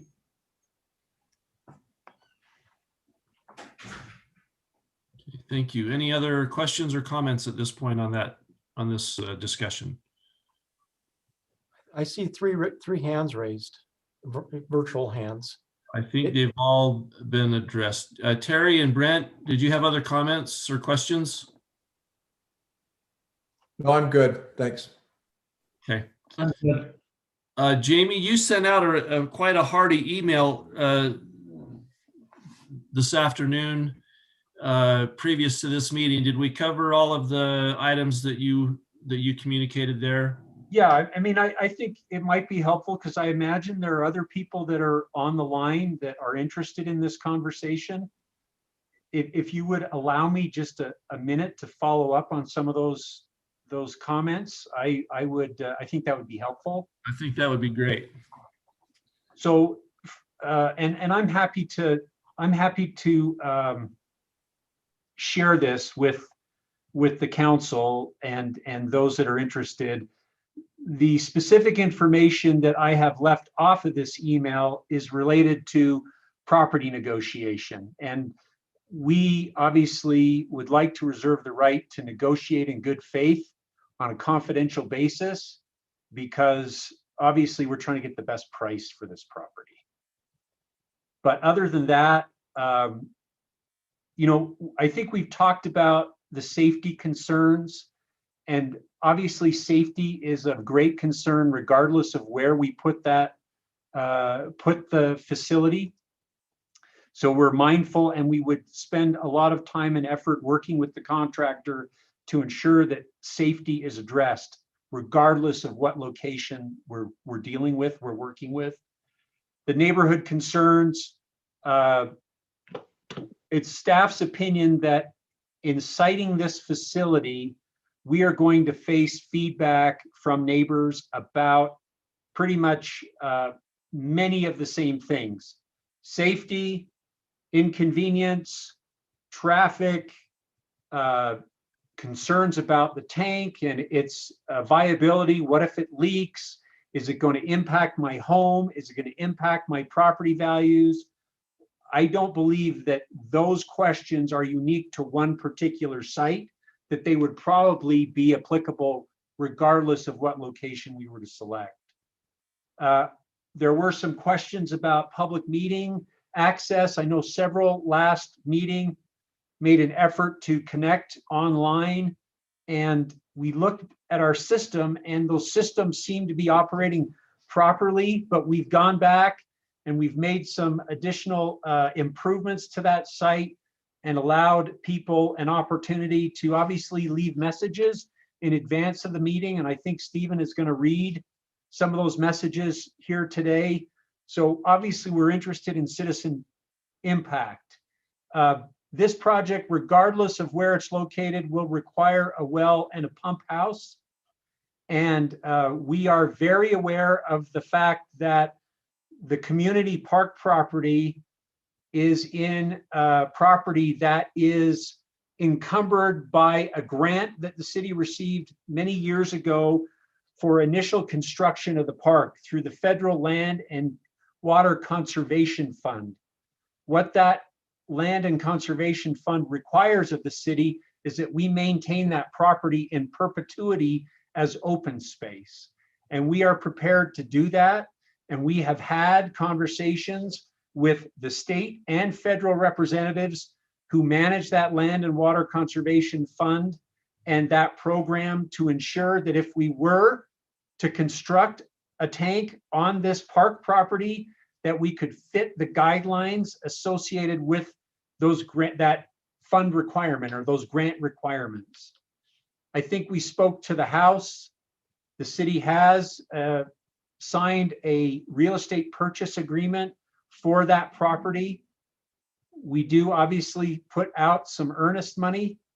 We also have notified the seller of the property that we are engaged in this process as well. And we have a 45-day closing period on that property. And I think we have about 30 days remaining on that effort before we need to close, or fish or cut bait, so to speak. You know what they say in real estate, the best time to buy property is when it's for sale. And so we, in fact, took that opportunity. We recognized that we probably needed to pay or would pay a premium price, but given its location to the site that was under consideration, we thought that it was worth the value, as well as we compared it to another property that was for sale, similar vintage, similar acreage. And while, yes, it was more, it wasn't dramatically more. The property that we're talking about, Mr. Farley's property, like I said, we reached out to him a second time. He's had some conversations with his family. He's come back to us and given us a potential proposal. The studies and review, I think Chris noted those studies, and that information is available at orem.org/water tank. Under additional resources, you can see copies of our utility master plans, as well as the site study that was completed for and on behalf of us, Central Utah Water Conservancy District and Vineyard City, where it talks about the recommendation as to where to locate the tank. The public engagement effort, again, we have gone out to bid to hire an engineer and a public engagement firm to help us with this effort. The bid closes on February 18th, and we would anticipate having somebody on board thereafter. Proximity to 400 South. Some people have asked, well, why don't you locate, for example, this tank farther north? The city of Vineyard was considering using Orem Junior High School property, their track, for their tank. And the question was, well, why don't you locate Orem's tank on that property?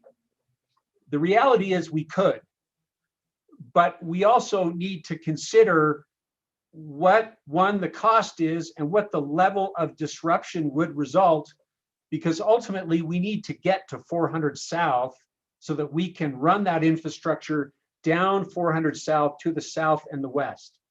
And we're talking about $450 a linear foot to run that line. So when you start running a pipe over a mile, the costs start to add up quite quickly. The rates, I think Councilmember Sumner brought up the idea of a rate. Obviously, a rate changes in the rates. Obviously, we talked with you 2 weeks ago about some recommendations we were making if we went to a financing option in lieu of a pay-as-you-go option for our utility infrastructure.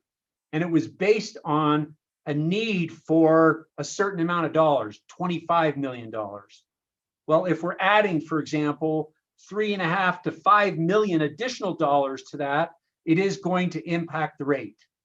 So we could effectively see a decrease in the recommended adjustments that we are suggesting to you that be made in the future if we are to finance this project. And then finally, this idea of neighborhood meetings. We are operating under the assumption that if we are going to have a conversation with the property owners in and around Community Park and that property, it's most appropriate that we also have a conversation with neighbors in and around that 4th South, 4th West site. And right now, our plan would be to advertise and notice 500 feet from the property. So everybody within 500 feet would receive a notice and be invited to participate. Now, that doesn't mean that other people couldn't participate. We just needed to draw a line somewhere. And our noticing that I think state law requires 300 feet. And I think we actually go beyond that typically when we notice a zoning issue. That's why we went 500 feet.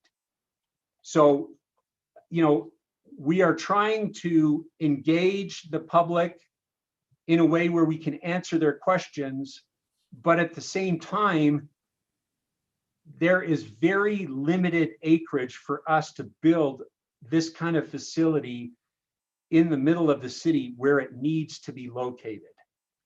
I wish there was a broad swath of land that wouldn't result in any level of disruption to anybody. But given where we are as a community, we don't have that luxury. I also noted that this need is something that the state has put us on notice, that it is a deficiency that we need to correct prospectively. And historically, one of the ways we have been meeting the need is we have actually been using capacity in a tank owned by Central Utah Water for Orem purposes. And Central Utah has given us notice and said, we can no longer accommodate your water in our tank. Our customers in other parts of the valley need that capacity now. You need to build your own capacity. And so that is kind of in part what is driving this whole discussion, because we are running out of, I guess you could say, flexibility. Can we hit the pause button and prolong this decision? I believe we could in the very short term, but we are inching ever so close to not having enough capacity in our tanks to accommodate peak summer demand. Meaning when everybody is going to need and want access to water in the summer, are they going to have it? And if we start, for example, if we are required sooner rather than later to vacate the space we have by way of Central Utah Water, then we could find ourselves in a really hard spot. So that's the information that I've shared with you. And I think those are all kind of pieces of a conversation we'd like to have with the neighborhood. I had a conversation with a water engineer earlier today, and I expressed to him the comment that neighbors in and around this proposed tank are concerned with what what may be built next to him. And his comment to me was, they need to see the engineering associated with a project like this. And once they see that engineering, then they're not going to be concerned. Obviously, we haven't had that chance yet to show them the engineering because we don't have it. But I'm quite confident that we can bring a project forward, regardless of location, that long-term is going to provide what we need in Orem. Yes, it's going to result in a short-term inconvenience. And by short-term, I'm referring to several years. But we're talking about building a facility that useful life of that facility is 50+ years. So Chris, Neil, I don't know if there's anything else that you'd like to add. Jamie, I have a hand up if I may. Oh, I'm sorry, Tom. No problem. Hey, somebody who doesn't live right adjacent to it called me and said, hey, I'm all in favor of this water tank. Will it improve my water pressure, which I've noticed has been going down over the last period of time? Yes. Could you comment on that? Thank you. Chris and Neil? Yeah, yes, absolutely. That's the things that we're experiencing now and have for a good 7-8 years, noticing that, and that's going to be resolved with this project.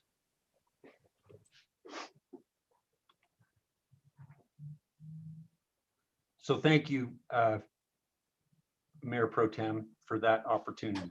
You're welcome. Thank you for taking that time. Any other questions or comments on this or anything else before we turn the time over to Steve for public comments?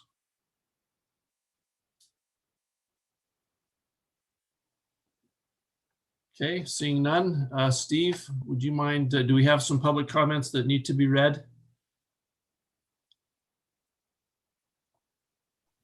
Yes, Mayor Pro Tem, we do.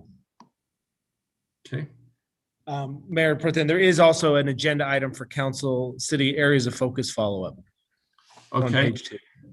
Okay. And who, city council areas of focus follow-up? Mayor, yeah, sorry. Oh, Jamie, go ahead, please. We just wanted to reconnect with you. We had a conversation several weeks ago. We provided a Google Doc and requested that you ponder over the areas of focus that you discussed during your retreat. Yep. We just want to circle back and see if you have any additional comments or input that you would like to share relative to those areas of focus. Maybe just as Jamie, thank you. As a reminder, the areas of focus that you identified were safe and livable neighborhoods, thriving and balanced business environment, dependable infrastructure, community focus and effective government, skilled and talented workforce. And again, as Jamie suggested, Terry Peterson specifically and others said we'd like a couple weeks to think about these things and spend some more time, and then make sure as we go into our budget process, which we've begun, that we're shooting at the targets that you identified.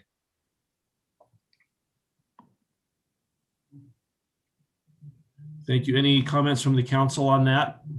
I have Yep. one.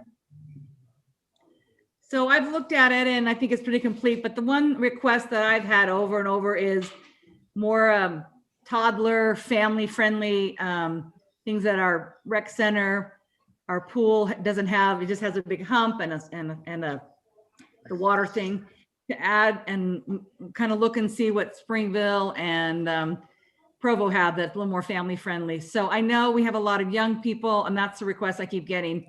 0 to 5 play, but also looking at our pools.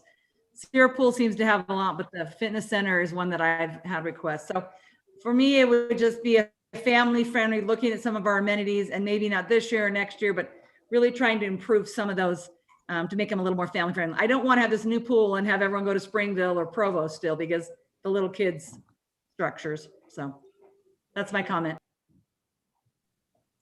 Thank you.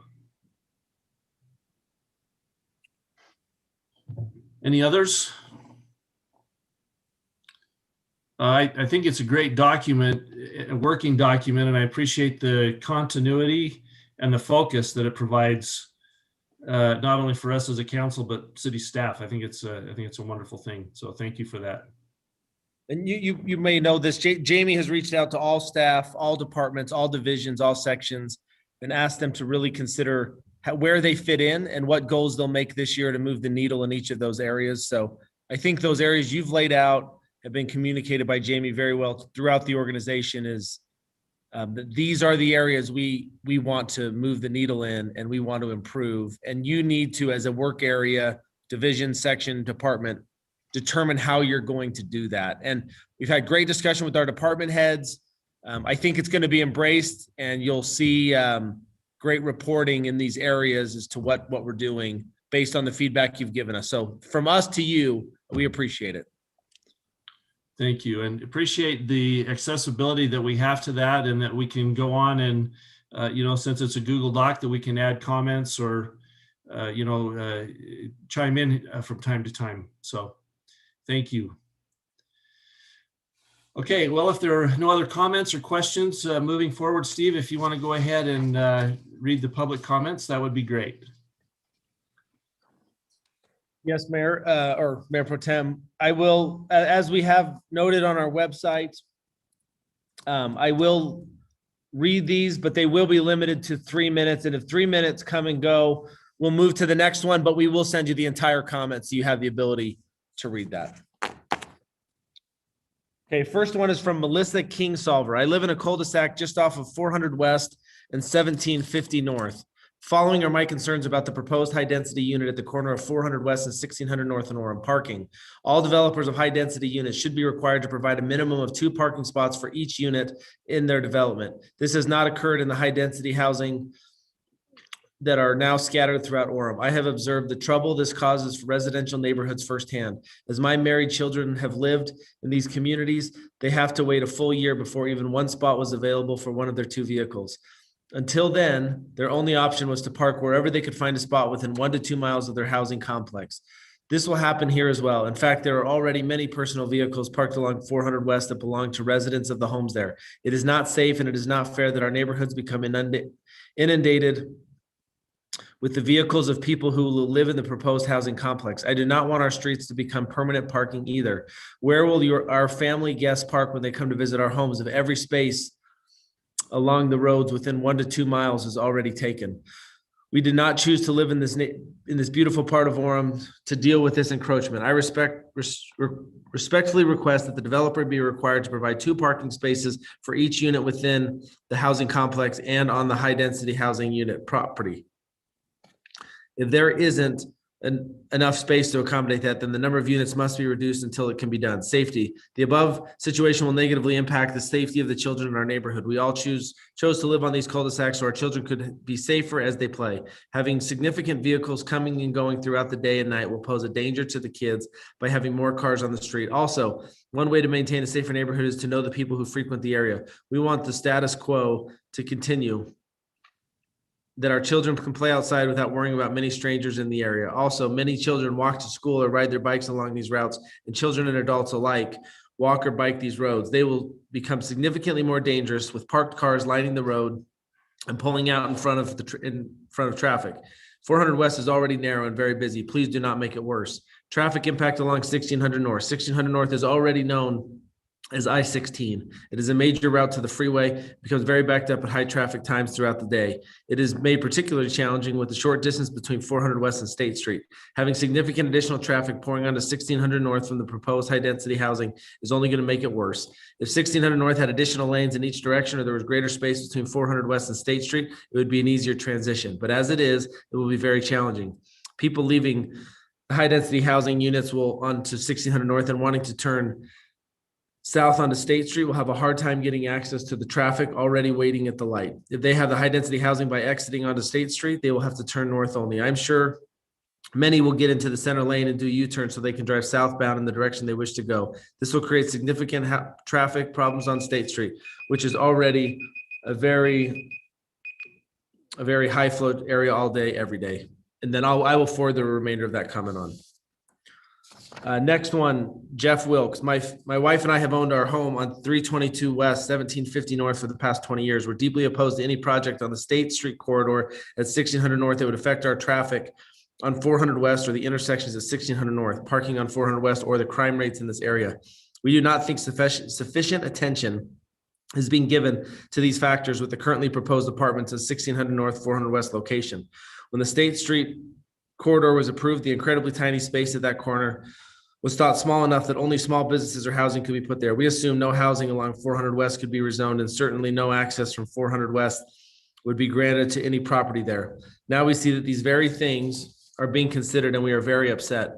There is simply no space for any building on the corner of 1600 North, 400 West, if the last house on 400 West remains as currently zoned. We are also deeply concerned about the likelihood of the proposed housing being turned into Section 8 housing before or soon after completion. That seems to be something developer owners have done in the past in order to get additional credits and other payouts. All in all, the site of the corridor being so close to our home should not be allowed to have such high density housing. I recommend that the city council not approve any variances from current zoning at all, and that the city council examine traffic and parking in more detail around such a project. Jason Bench mentioned in a recent meeting that a gas station was once considered for the same space, and that the traffic for this now housing project wouldn't be any worse than the gas station. I disagree with that thinking. Gas stations do not attract traffic. They are a stop of convenience for people already leaving or coming through the area. The fact that a gas station was once considered should not be used to justify the traffic and parking problems that the proposed building and commercial use would create. In summary, my wife and I are opposed to this project because of the likely traffic, parking, crime impact, and potential for Section 8 approval that would follow. We call on all city council members to change the corridor zoning in whatever way necessary to prevent such an out-of-place proposal from ever being built so close to single-family residential areas. Next, Stephanie Mason. We, the residents of the neighborhood along 400 West adjoining the State Street North Village District, wish to convey our concerns about the proposed North Village District zone changes. We understand that the 50-foot setback limiting the height of the new developments along 400 West is a positive change to help limit the impact and flow from a commercial area to residential area. However, we are concerned that not enough is being done to help this problem. The North Orem neighborhoods are much quieter and less commercial than other areas of Orem, such as the City Center District, Hub District, Canyon Crossing District, or even the Arts District zones. We fear that as developments begin to rebuild in this area, the quiet, safe neighborhood we love is in jeopardy. Many families have resided in these neighborhoods for decades and include multi-generations from aged parents to small children, for which we have special concerns. Therefore, we are asking that our concerns be considered before any decisions are made. The houses that are currently located in the North Village District that are zoned as NVD Residential B and other homes located along 400 West should be more protected from encroaching developments. We feel the 50-foot setback that is proposed is insufficient and request it be extended to 75 or even 100 feet from 400 West Street. This would ensure that we have an adequate buffer in the heights allowed on the edge zone immediately next to our neighborhood. In addition, we feel that these homes located in the North Village District should have the setback for height restrictions measured from their backs and sides of properties to prohibit excessively high buildings from being built directly behind their properties, rather than the setback being measured from the curb in front of the property. We also believe that it would be prudent to change these homes out of the North Village District and back to their original R zone status to protect the neighborhood from encroaching businesses and large multifamily developments. We realize that it's sensible for Orem to continue to grow and do not oppose growth itself. However, in this area of Orem, we residents encourage that growth does not call for excessively high buildings. We understand that since the North Village District is the smallest of the State Street districts, it does not have a minimum height requirement. On the other hand, we believe that a maximum height limit should be set to prevent these neighborhoods, agreeable blends of well-crafted, established older homes and new homes from being overshadowed by multi-story, multi-family buildings. We have no problem with State Street and its attendant businesses and apartment buildings reflecting the vibrant metropolitan side of Orem City. We just asked of the City Planning Commission and other concerned parties to respect and appreciate the value of established, quiet, and safe neighborhoods to the city as well. We feel the need to address other concerns we have regarding the possibility of a large multifamily unit being built in the area of 1600 North and 400 West. Increased traffic in this area is not acceptable. The streets are narrow and the space between State Street and 400 West is so short that if an entrance to a large multifamily development were built, it would create traffic congestion affecting only two already busy intersections. The 1600 North corridor is very narrow, traffic moves very fast, and the safety of drivers and pedestrians is of great concern to us. And that is, I will, of course, as mentioned earlier, send on the remainder of that one. Next one, Jenny Scribner. My husband and I are highly concerned about the proposed multi-unit apartment building on 1600 North and State Street, bordering 400 West. The parking concerns offered by the builder are not adequate to keep cars off 400 West and the intersection of 1600 North and State Street, as well as the intersection of 1600 North and 400 West are already very heavy with traffic. How do you plan to keep the district of State Street quiet and focused on single-family homes as stated in the purposes of the State Street District? This area is too small and will be heavily impacted in a negative way if you allow this multi-unit apartment to be built here. Please make the right decision and stop this from moving ahead. Next one, Elizabeth Keneally, Kenealey. I was recently made aware of the proposal of the Hillcrest property. I am writing to ask that the city take advantage of this unique opportunity that Orem has to increase our available green space of the piece of land. Please don't put more pickleball courts. The pickleball courts only appeal to a small percentage of the residents of Orem. It is unfair to take one of the few available spaces left in our city and use it entirely for a small subset of the population, those who would be interested in having enough pickleball courts for a tournament. Orem needs outside space that will attract kids, tweens, teenagers, and families.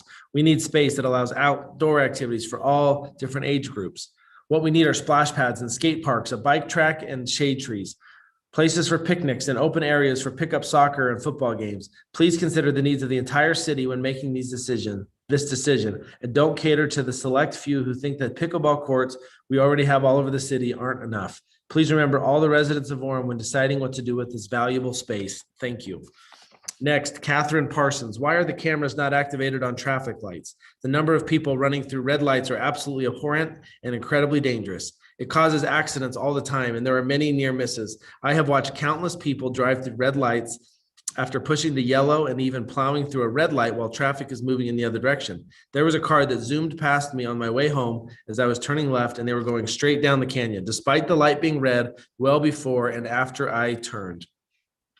I would have been blamed if there was an accident. This is a huge problem, and I'm tired of it being ignored. Activate the cameras. Issue tickets based on pictures and generate more income. Who do I need to talk to about this, and why isn't it happening already? Next, Eric Schauman. I want to express my concern about the decision process of the Orem Community Park water tank. The neighborhood residents and the public at large have clearly not been given an opportunity to comment on this massive project. I understand there's a need to balance cost, disruption, engineering requirements, etc. However, there's been, to my knowledge, no effort to gather public sentiment prior to making a location decision. Informing us through email on January 27th that an independent public engagement team will gather resident feedback after the fact is irresponsible and shows a lack of effort to understand the concerns of your citizens. Compare the public input on $25 million library and rec center expansion with the public input on this $34 million project. The lack of public input on the water tank project is overwhelming. Please put a pause on this project so that you can gather the citizen input you need to make the right decision. One final comment, Mayor. This is from John Morgan. Just pull that up.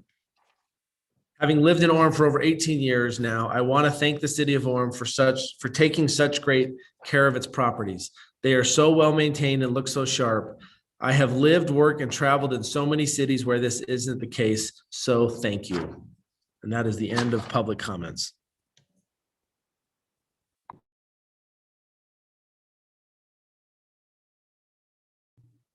Excellent. Thank you, Stephen.